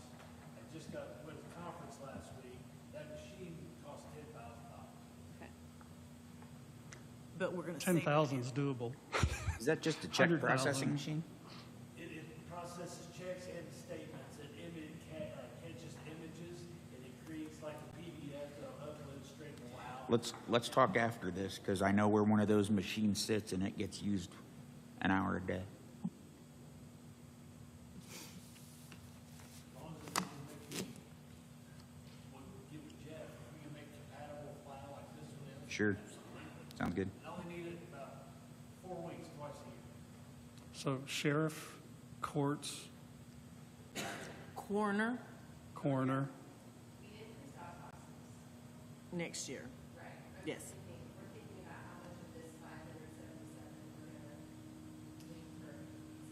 You know, I don't know, I need to look and see what the sheriff, what we increased the jail's,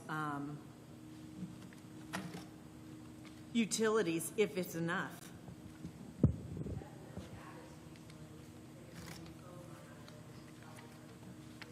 I thought we We took modified it. utilities out of based on county current general, usage. didn't we? Did we take utilities out? Didn't we?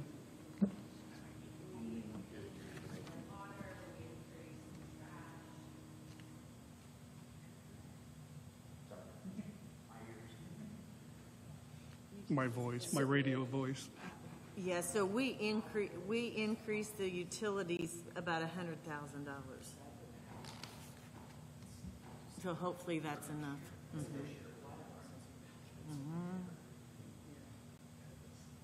Can we pay those utilities this year out of jail lit?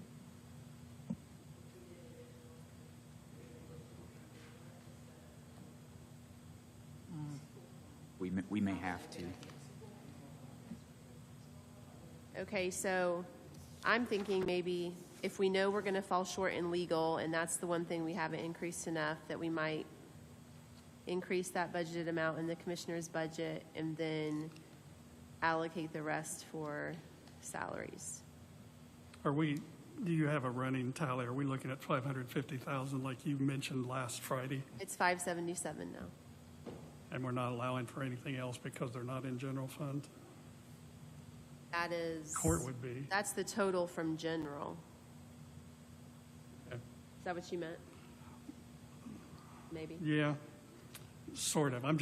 I'm hearing things added and added and added. But you're saying now utilities for the jail, to take out a jail lit instead of taking it out of, for additional appropriation in that instead of county general. Right. And I was just thinking, what are we short in this year to make sure we budgeted enough for next year? It looks like we increased sheriff utilities. We increased legal some, but maybe not enough. I don't know what the court additional is for. Is that going to be happening next year? It had jury trials. No, it's transcripts. No. And that is, It could be. It's random. Yeah. could be $500 next year, it could be $10,000 this year, you just, We're not talking a lot. We're talking kind of like Bill. We're not talking yeah. 50,000. We're Yeah. talking less than 10,000. So do we have some kind of consensus about our budgeting strategy? Kyle's saying putting some in rainy day. I'm saying no. We have 3 other people. I'm curious about budgeting philosophies.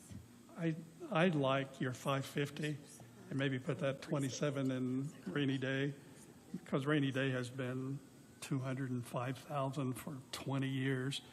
That's kind of a hybrid compromise.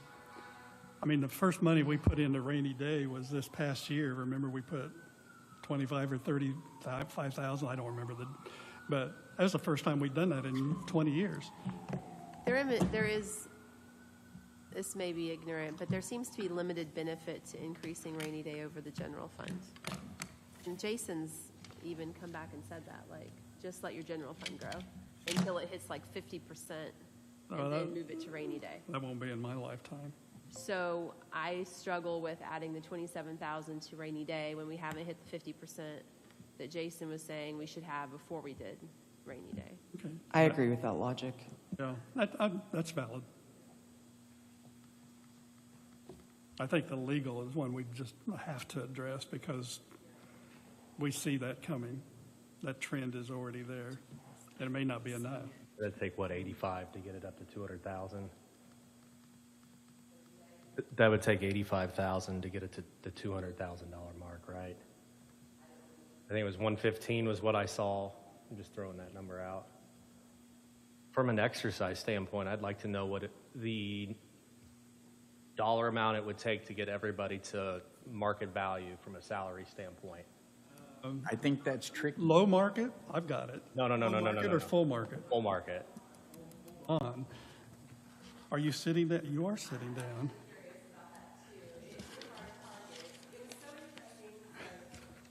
I had no idea we used to pay our employees full market value back in the day. I was told we did back in the early 2000s. So When I hired in, we were at full market value and we all had padded budgets. It's not that way anymore. Again, that was Matt before remembers that, you tax. were there then. Thank you to the state of Indiana for that.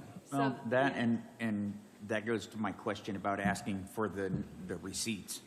Compare us to counties with similar receipts, because counties with our population don't necessarily have the same tax receipts that we have. Same population with $1 million homes everywhere is going to have a lot more money. You want that number? Yes, tell us. To get everybody to full market with an additional $1.2 million. Annually. Yes, that's And that's in not breaking perpetuity. it out in different funds. That's every fund That's together. general fund. Oh, that's just general fund? That's general fund. I don't know. I didn't do that calculations. It would be more. Yeah, so then the people that are over market or just right at it, some kind of proportional raise as well, so. Well, I'm thinking big picture goal down the road. If we have priorities to get to that point, we have to put a plan in place to get to that well, point. and we've done that. Last 2 years, we've staggered to try to get to low market. and That's I how would- much below we were. That's payroll or something, $83,000. That's a lot. There's no 26,000. There's a receipts in. That's weird. And then the next question would be, what would it take from an additional revenue standpoint, tax, to generate that money so that we're not stuck in the slow each year, creep up, creep up. I think it's just good to know what those numbers and those rates are. Well, what the they only- look like from a standpoint of what it would take to get there and be comfortable again. The only avenue county councils have are LITs, and there's only so many LITs. The only other one, I think, is an economic development or supplemental LIT that we've not tapped. It's been discussed. Right, but just what would that number be and how would that affect our So we population? They'd have to passed bring in a 1.4 million. we passed a 0.1% PSAP, and it brought in about $1 million a year. Is that right? Yeah. So you're talking about a 0.1% to 0.12, 0.15. Probably roughly a 0.15. But at the same time, we took all that money back. So in order to do what you're suggesting, we would have to raise a lit, move stuff from the general fund into the lits, which we may not get all of. Like if we increase public safety lit, Then it goes and gets. we share it all. We get 48%. And so you're talking about a higher, And you can only Tax move rate. certain things over there Right. too. And I'm not talking about this year, I'm just talking about In the future. in the yeah. future. right. I would suggest to you that establishing those ranges for the job classifications is the most important part. Because what Kenan gave you was, it's a great number. It gets you up to full market, which is the average that is for that job classification. But as we've learned, we have folks making the same exact dollar amount that have been in sitting side by side in a job. One's brand new, the other one's been there 20 years. Exactly. So are they both at the right place? Probably not. Probably not. Is the market number the right target? Probably not. I think it's one target. It's a target, and it's a good goal, I think, for us to be able to pay what the market is. But should everybody in that particular position be making the same wage? I think that I'm not, we were so far behind that it was a good goal to try to get us there. But I think we're at a point now where we need to strive for making sure we have folks in the ranges that they belong, and we have separation where it belongs. And that's why I wanted to try to get those, getting the one number from Wagner and Shealy is what I was really concerned with. We get one number and low market is 10% below that. Well, I can tell you that classifications and position ranges don't all have to be the same. They're not plus 10% and minus 10% for every classification. Some classifications might be that. Some might be 20% higher and 20% lower, depending on what it takes to do that and based on skill sets. So, I'm on board with your idea for sure, Shannon. sure, it's just timing. And, I and get yeah, it. it's timing, because if we start with what we know we would need to, the 1.2, to bring everybody up to that, then the next layer you peel off of that or dive into is, all right, that's what market is for these positions. Then you have to calculate in years of service and all those things to make sure it would be a major project. It would involve every department head working with us to help explain everything that we're doing through their own offices, trying to show how we are making this as equitable and fair as possible, all the considerations. We don't have all the answers. There are considerations that department heads could bring to us to take into consideration. So I think that, I guess almost to combine with what you're saying or piggyback, I think it's good to have those ranges, but also know what it would take Absolutely. revenue-wise additionally to get to that point. If not, we don't have a way to determine what we're going to do in the future or what we're looking to doing. So I completely agree. I do just want to make one quick point, though. If we say we do $400,000 this year, or $450,000, whatever, we haven't set a number yet. Over the last 3 years, I think we will have allocated close to $1 million additional dollars towards salaries, and we've done that without raising taxes. So I don't think it's out of the realm of possibility that we could have a 3-year plan. We've just been really careful about budgeting and taking everything extra for employees. So I'm not saying it's definitely possible, and I do think it's important to pay our employees well. I just don't want to discount it. I think it could be possible. It could get there. The problem that I would foresee is Inflation. it's a moving target. Yeah, the Exactly. goalposts change every year, and that's one of the questions that I had discussed, not this morning, but with others, is some job classification or some positions change at a faster pace, their wages grow at a faster pace, and I think we've seen that with road deputies, right? Road deputies their wages have grown faster than, administrative folks. They just do. And I had that same issue in the utility world. Line workers who go out and climb poles and put power lines back up, their wages grow faster than the folks answering the telephone. They just do. So how do we keep up with that? It's tough.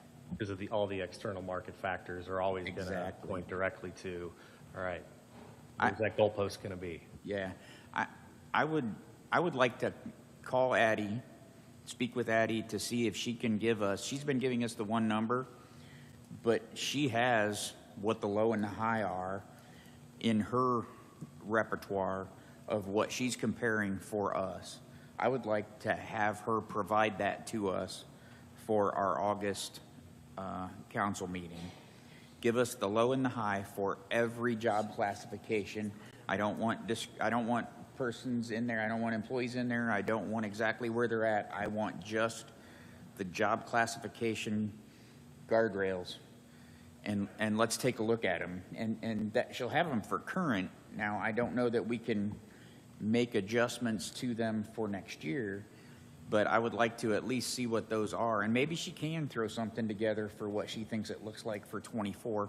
And I know we're asking a lot of Wagner, Irwin, Shealy for work to be done that we're not necessarily paying them for, but I think we've been a good client for 40 years, and it's worth asking them. And if they say, no, we're not going to do that until we have that sit down with the commissioners and the council and discuss the next contract, then we'll just have to come back to council and say, I don't have that. But I'd like to ask for that for our August meeting before we make any, and we can allocate dollars however we want. If we want to stick $400,000 or $450,000 into reclassification, I'm not opposed to that at all. But before we make decisions, I think it's important for us to have that kind of information. We could also offer to pay their hourly rate for this work if we think it's really critical. We can, but I'm not sure that we can do that in this session. Correct, we'd have to take. I think we can allocate, we know it's going to be at least 12,000 because we've tapped that much at their hourly rate so far this year. We're going to have to raise that, just like we're going to have to raise legal. We're going to have to go back and, I don't know if that's under contracted, under commissioners. We are going to have to raise that because it is going to go up, and it's going to go up at least from $6,000 to $12,000. We can do that now and then approve it in our regular budget approval process. It is going to happen, and it's an estimate, but I know it's going to be at least 12,000. They've hinted at that very strongly. The other thing, Kyle, that we have been looking at the last 2 years is that AIC, which is also what those 6 counties are incorporated. Most of those 9 counties, are incorporated in what WISC gives us as a market rate. But we also look at that, and that's the handout provided today and provided to you. So it's not just Wagner, Irwin, Shealy. It's also seeing what counties of our size around Indiana are paying for different positions.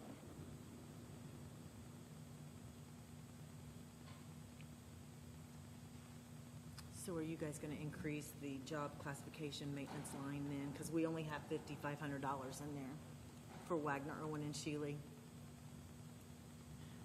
Yes, but I don't know by how much. Okay. And I don't know 12 that we in is will. a placeholder. 12?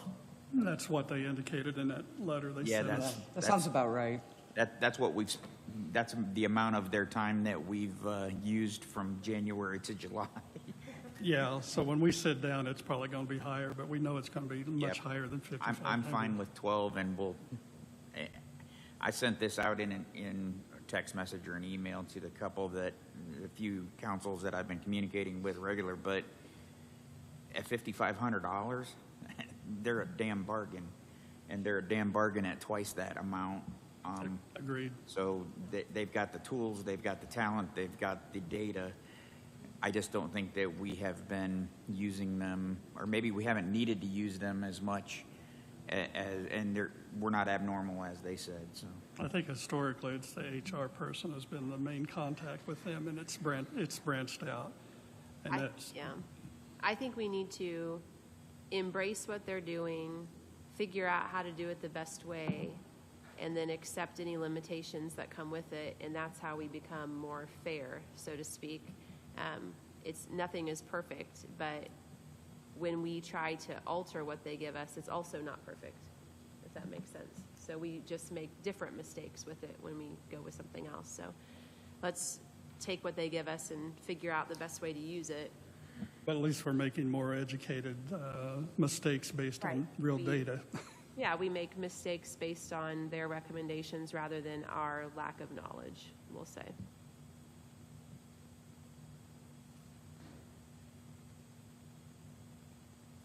So do we want to ask Debbie to put any dollar amount into reclassification to set aside for wages so that we can compare?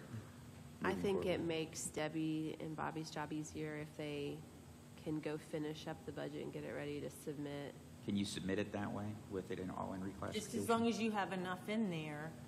to cover to whatever cover- we decide? I think if we're going to dig into that 577, it would be for things that we know are going to increase, like the contractual for Wagner Irwin Shealy, for the reclassification that we know that we're going to have, for the additional appropriations. That's why I keep coming back to that 550 number that you recommended. So how do we come up with a number for the park, the 911, health, and highway? Do we add a line item for a 5% raise, knowing we probably, not necessarily going to give a 5% raise, but then that money's there? Everything that's not in the general fund? Right. We've done that in the past, and we've also not talked about the part-time, which I think Yes, we haven't talked about part-time. I think last year, because we were only able to give a 2.9%, did we exclude a part-time raise? We talked about it, but did we I'm pretty sure we did part-time. Yeah, you did a part-time raise, we did 50 cents? 50 cents. You know how much that cost? I don't remember that number. 20,000? I feel like it was between 18 and 25. I thought maybe 3 years ago it was 20,000, and last year, because the number was slightly higher, it was like 22,000. I could not find that. But we've not talked about that either.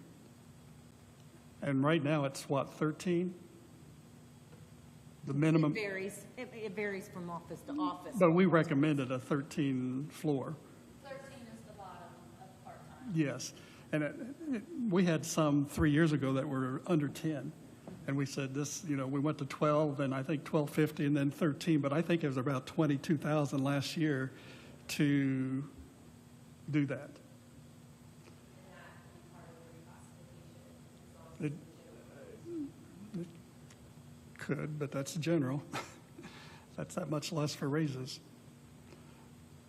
But I mean, all these people can go to McDonald's and make 15 plus benefits now, which is, I can't wrap my head around that, but I think I'd rather work here. If we ask you to put an amount into the non-general fund budgets, does it have to be on a line item related to salaries, or can it be a line item by itself as a bulk number? Be a line item by You could itself. probably just create like a miscellaneous expense line or something like Yeah. that, and then you can move it to the salary line. And once the ordinances are all finalized? And then when would you want final ordinances? November? November. November. That gives us the time to analyze what we need. And Last year, we did salaries too late. We did the raises too late. It was really bad. And if So we it's just put- stressful if we push it. yeah, if we put those dollars in reclassification, we have those dollars then we don't have to put them all towards wages, is what I'm getting at. We can move them elsewhere. So my thoughts are, make the changes that you've got for today and take the remainder and put it into reclassification. And that'll basically give us the county general with a net cash flow of 0.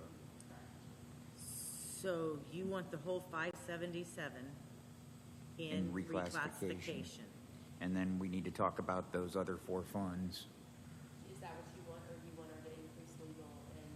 We can, whatever you guys think, I mean, we can increase legal if you want, or we can leave it in reclassification and we can move it to legal later. I don't know if, I hate to say, the saying that we've never done it that way, but I just want to know the pros and cons. Maybe there's a reason we haven't done it that way. You're not Is there a increasing downside? your cash balance at all. Right. If something major happens, you're now going to dip into what your cash reserves you have. You're going to take out of it, and there's always those unknowns that you don't know. I don't know if I feel totally comfortable with that. So if it's in reclassification, we can't use it for things that might come up? Is that what you're telling me? Yeah, but if you move that to raises, then it's not there. It goes Yeah. up. Right, I know, Yeah. I know. No. We're Yeah, not moving you it to can- raises yet. Yeah, you can still move it to other places. Yes, you can. Okay. But then when you come into 2024, you don't have a cash reserve extra there. Do you see? I mean, you do have your if we cash take- reserve here, Yes. but you're not adding to it. You're just maintaining what you have. And if you have something major happen, you could really take that down. I'm not sure I feel as comfortable with that as putting another 20,000 in legal and 6,000 in contracted services, and maybe have that discussion about part-time and having that in there.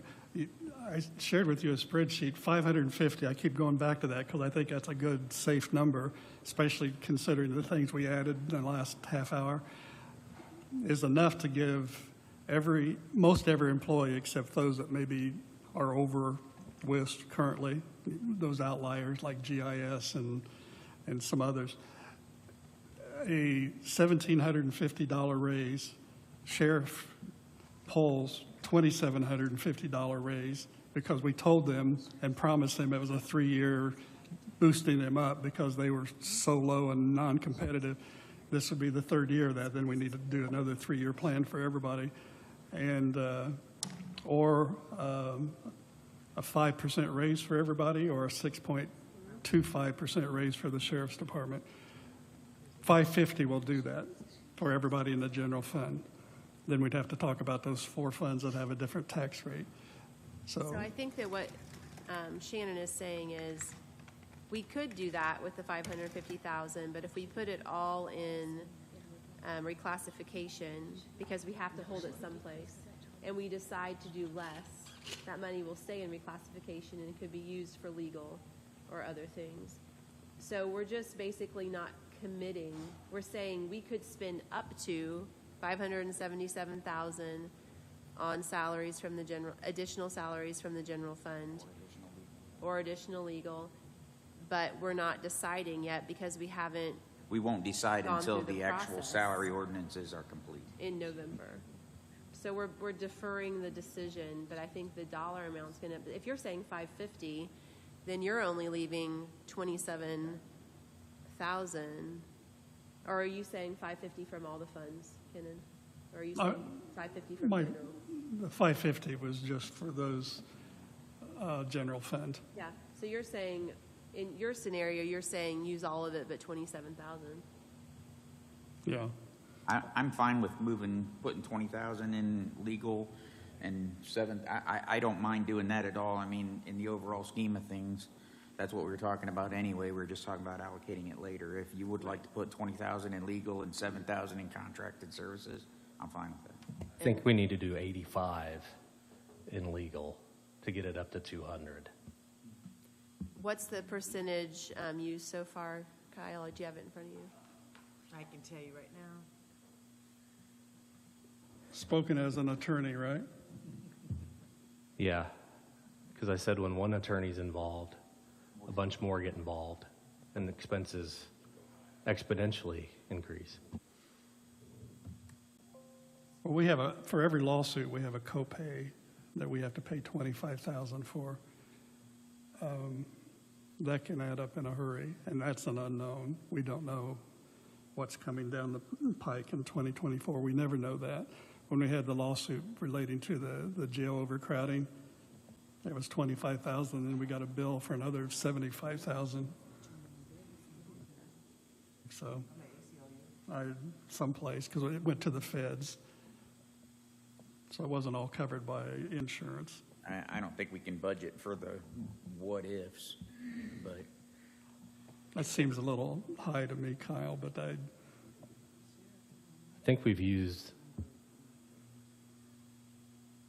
what, maybe 75% or so. yeah.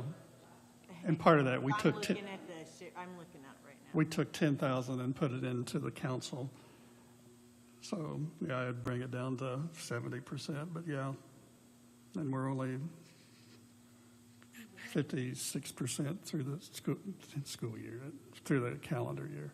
What is it? It's back a page. I went too far. And that doesn't include the, They've used 72%, and there's still a big bill to come out of there that I And- just put in. and that doesn't include the Baker Tilly bill we just saw, correct? Which is another 25 grand. Yeah, it should take theirs down to pretty much zero. Nothing left. We will have used 100% of it already.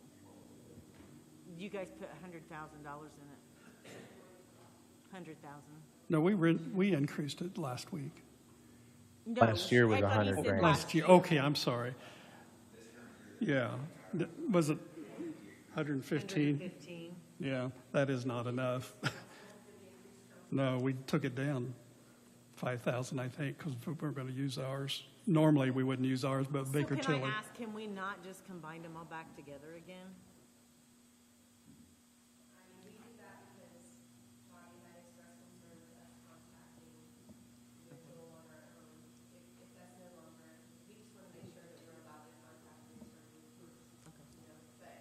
As an elected official, you should be able I to think do that's whatever part you of it. want. I think that was part of it. I mean, it just gives us autonomy.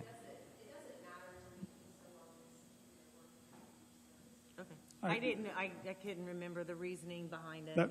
I think that was part of it. There are councils, like we did for that one year, have a separate attorney. And it's kind of nice that we can contact an attorney and not have to ask permission every time. I personally think that we should keep that for us.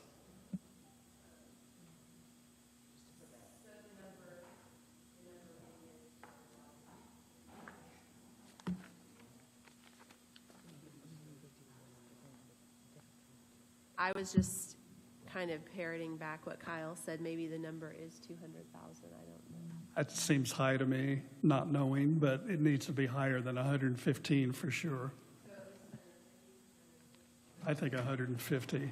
And so if we move $35,000 over there, we take the 20,000 for, or was that 20 at a different line item? Are we talking about the 20 that we just discussed up to 35, or are we talking about a total of 55?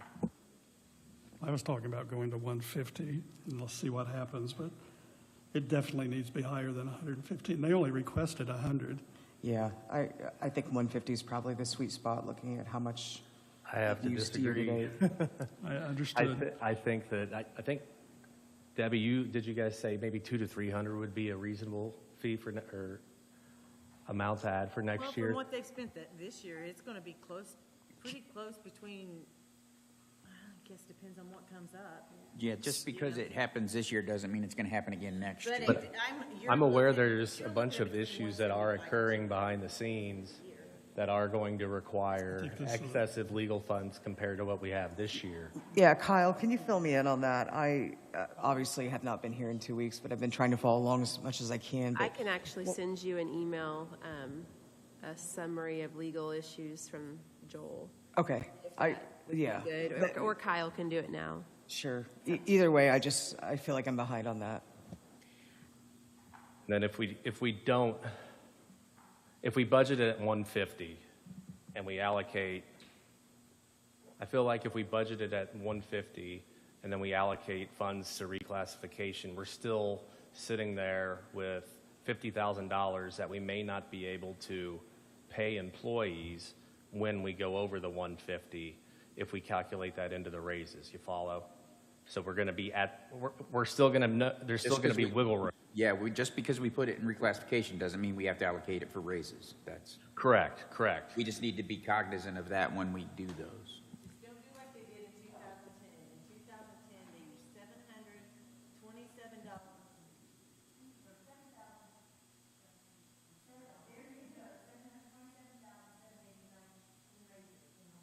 4-month period. In a 4-month period, they spent over $700,000 out of rainy day fund into payroll Right. fund. So So this- please don't over budget it so that we have to figure out how to get it.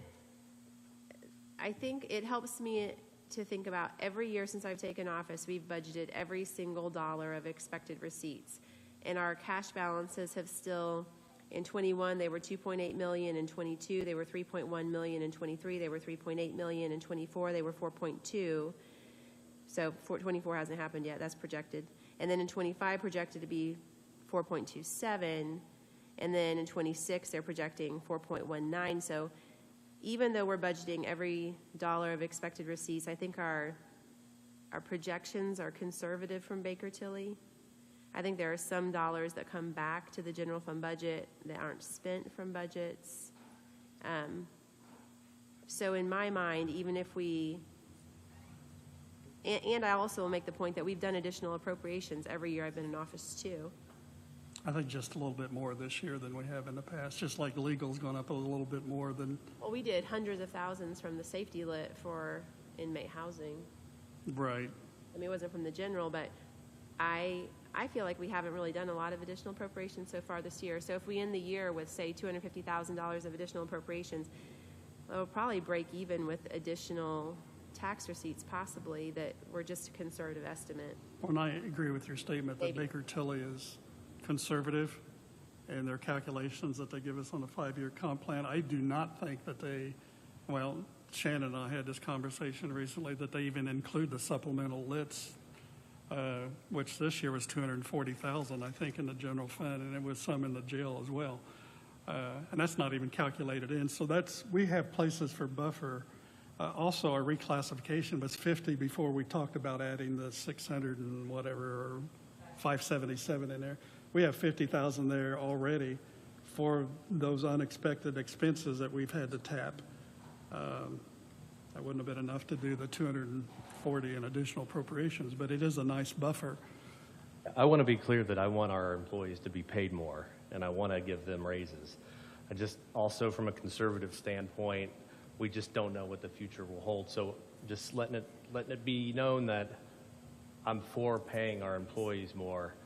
I've just got this weird gut feeling that I hope doesn't come to fruition, that next year will be a crunch from a money standpoint if we budget out to the penny.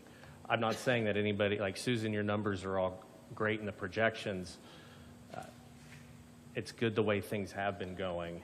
I just want to make sure that we're set up in a way where we're not in a crunch. Yeah, and what I'm suggesting leaves us that room to do it later, not making a decision today on where dollars go. Put it in reclassification, and we can appropriate it where we want to or where we need to at a later point in time.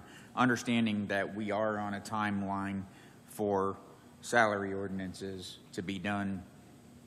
You guys will have to give us how far in advance you need those taken care of, but they have to be posted and approved by November, right?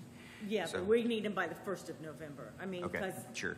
by the time we put them. And I won't hold you to that, because if you tell me second week in October, it might help things along. But this appropriating those dollars into reclassification just kind of kicks the can a few months so that we can make those decisions. I don't disagree with any of your concerns, Kyle. I just think this gives us an opportunity to allocate it at a later date and make decisions at a council meeting instead of in a work session. And if you look at the Baker Tilly form, we started the year out with 4.6 million cash balance. So there is more than enough buffer. And what does that represent? That represents basically 25% in cash reserves that we've built up when we've gone from 0 to 10% to 15 to 20 to 25%. We have that buffer. It just may not be in a budget line in the general fund, but their cash reserves are there at the advice of Baker Tilly because 25% is the bare minimum that Baker Tilly recommends. yeah, it was 15% when the first year they met with us because we were 0. And they wanted us, it's a moving target because they figured, let's go to 15, then we can talk to really what we want you to have, which last year was 25%. And first time I ever heard was 50%. And I don't see us getting there again in my term. I'm going to have to head out now. Do you guys need me for any kind of consensus before I head out, or? am I would just like to know if the council is interested in raising the part-time, which takes about 22,000 from 13 to 1350, if there's any appetite for that. We've tried to do that, and we've managed some going, like I said, from $10 an hour to 12 to 1250 to 13, and do we want to touch that or not? I think if we put it in reclassification, we can make that decision later. Can we get consensus on putting the remaining dollar amounts into reclassification so that we can have a balanced budget? Yes. Yes. All right, did that give you guys what you need? Since Debbie explained it, I feel better about it.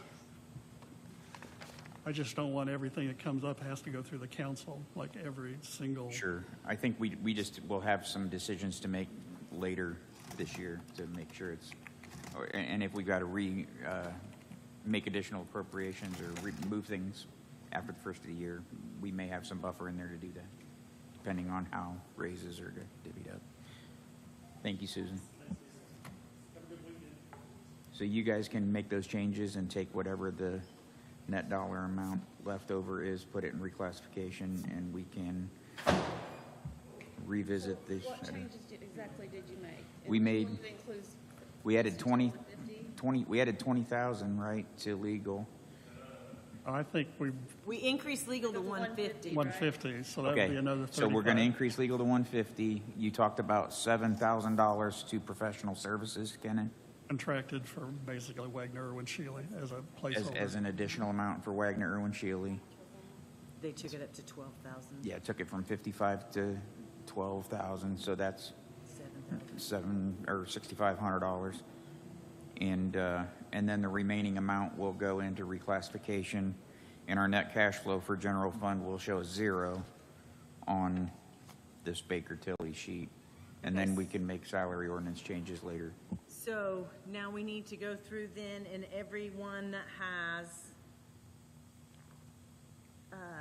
The four, salaries in them, are Yeah. you gonna take every last dollar of those and put in? When you go down to the health department, Yeah. are you gonna put the whole 124,000 in for raises? Are you, How do we handle that in the past? Are we telling them that we're doing it's going to equate to a 5% raise or a 1750 raise for everybody but the sheriff's department? I mean, how do we tell them how to budget? Because that's not in the general we fund. do it. Once you guys tell us they submit the budget. Once you tell us what raises are, we go through and we adjust everything. I mean, I can tell you, but from what I understand from what Shannon's suggesting, we're going to see how much information we get relating to job classification from Wagner, Irwin, Shealy over the next. right? She's looking for a placeholder in the 4 funds that are not in the general fund, which are the park, 911, highway, and health. You're looking for a placeholder in those budgets to be able, and what that dollar amount will be. I can tell you to fall within the 550, because that's what I used after last Friday's discussion. The 550 would be $1,750 for most, on the average, for most non-poll workers. And poll workers worked out to $2,750, $1,000 more. So can you look at those budgets and their wages? So you're going by the 5% is what you're going. That's what I was going to suggest, I mean, is can you look at the Are you total? doing a dollar amount or a percentage?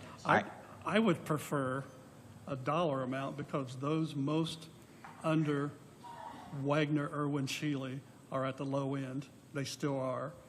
And 1750 will help them get closer to low market than those that are higher up.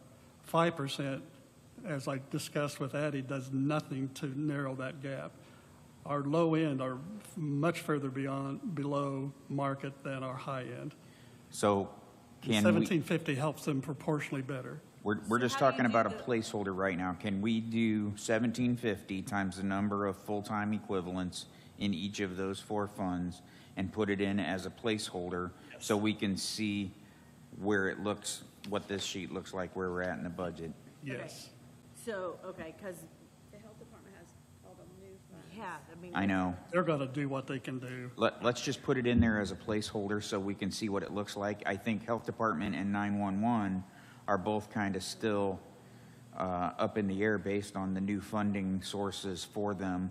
But we want to have a placeholder in there for dollars to give raises. That's all we're asking. That's why we're not asking to apply it to the individual positions in the budget, but let's put it in there as a miscellaneous line item. And then we can divvy it up for raises, whatever it looks, and it may be that they all go over budget, right? I mean, we end up with negative numbers in the net cash flow, which a lot of these already do, but at least the dollar amount will be in the budget as a placeholder, and we can look at divvying those up later, just like we're doing with reclassification. That would average 5%. It's just distributed a little bit differently. Yeah, it would be different. It's probably not going to come out to be 5% of what the wages are in those specific departments and in those budgets. But let's put those dollars in there and see what it looks like, okay?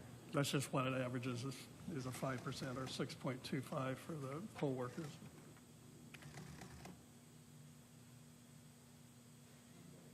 Only a placeholder, since you ask.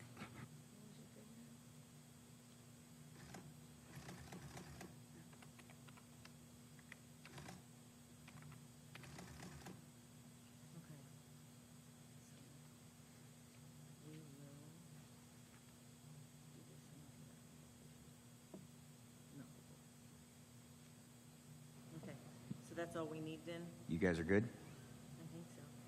So part-time's going up to $13.50, so, You'll have to make those changes. I and- don't know, we'll have to get with the departments because Well, I'm if not- Right. I think we decided that we're going to budget all that to zero, net cash flow zero, so it'll be in reclassification, so we can move those. Not the other No, the other departments. departments is what I'm saying. Health department and all that. Oh, those, okay. Yeah. I'm with you. Because, see, I don't know how to divvy up the park.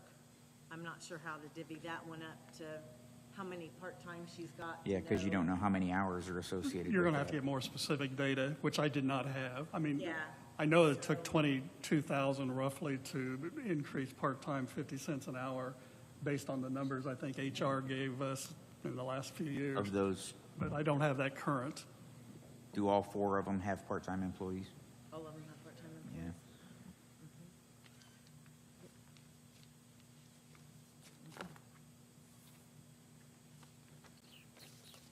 And this will be if we're able to achieve this, what I think we have managed to do, this will be the largest raise we've done in probably 15 years.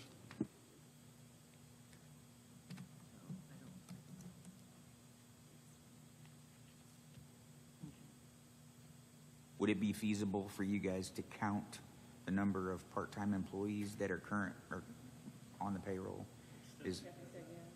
We can do that, she can run a report. Would it be feasible to do that for those departments and add, what I did is calculated 50 cents an hour times 1,000 hours, which is roughly half a year, which is $500.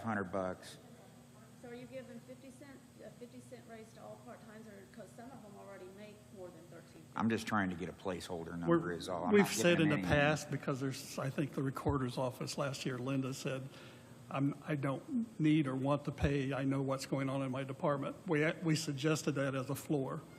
And most departments were fine with that. Other departments said, I'm not going to pay that. And they had a rationale, and that's their department, and they know why. But we suggested that as a floor. I would say 85, 90% of the department heads took that, because most of them were below that, except I think the courts pay more than that. Can we add $500 per part-time employee to that miscellaneous line item? Okay. That would be 50 cents an hour times 1,000 hours, which is a very rough estimate, but it gives us dollars in there to allocate if we can. Everybody okay with that? As long as it doesn't go way over 22,000, yes. Well, it won't go over 22,000 in those four, right? There's no way. There's a lot of other departments, you're right, you're right. But that, yeah. There's a lot of departments that it'll- have- It'll have to come out of that 570 or whatever That have ends up in that part-time, yeah. reclassification. Correct.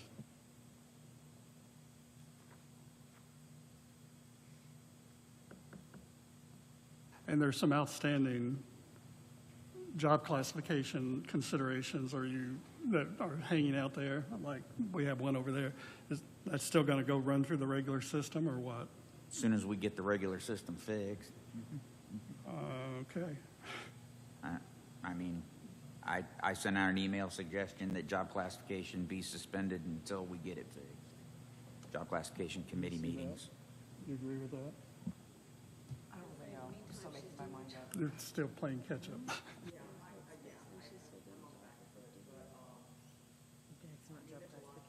Sorry, I am playing catch up. I don't know, I have very mixed feelings. I think we're obviously desperately in need for an overhaul of the entire system. How that comes to fruition, I don't really know. I know that our troubles are just going to continue to mount, so. I don't disagree with that. I'm hoping that we can make some good progress on what we discussed today and have something for us to consider and look at our August council meeting.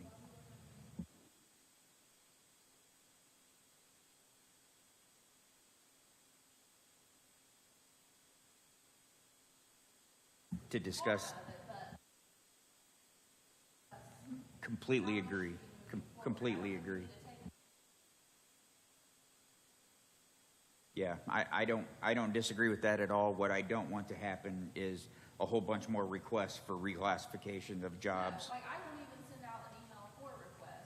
I'm completely on board getting the committee together to discuss. And I don't know if everybody knows, but the two members, employee members of the job classification committee were invited today. Neither one could attend, but they said they would try to watch online or watch it recorded. So they should be able to at least see all the discussion that happened this morning. So I don't disagree. Eventually, we need to get together with the job classification committee. I think the council, though, is going to have to make the decision on how we get these ranges set up for budgeting purposes.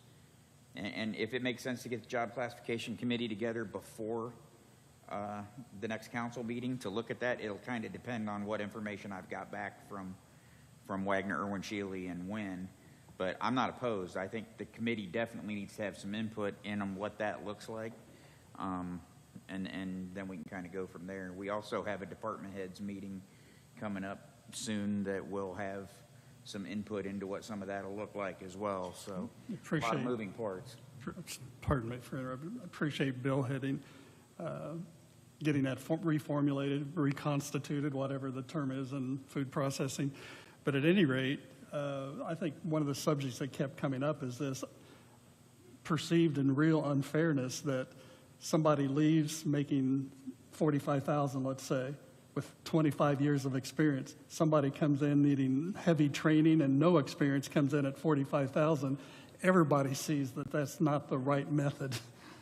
And that's where something like the matrix, we call it a public education salary schedule. Your years of experience had a new, went up $1,000 every year or $500 every year. It's kind of like longevity, but it's better than longevity because it's more of a reasonable increase annually. That's that criteria that Addie was talking about, is how you move higher in your range when it's feasible, and whether that's based on years of service or earned certifications or whatever we determine that to be, those need to be defined ahead of time. That's what we need to get to. And my apologies, I have to leave. Hope you all have a great weekend. Thank you. You too. Thanks, Kyle. Counselor, county counselor and attorney counselor. Have a good weekend. Anybody have anything else? Thank you for leading today, you and Susan. I just followed. Been a little under the weather. Try to lead a little after she had to step out, but I'll make a motion to adjourn. Get a second, I'm sure. Thank you, Debbie and Bobby. I know you've put a lot of work in these updated spreadsheets. Thank you. Yeah, I appreciate it.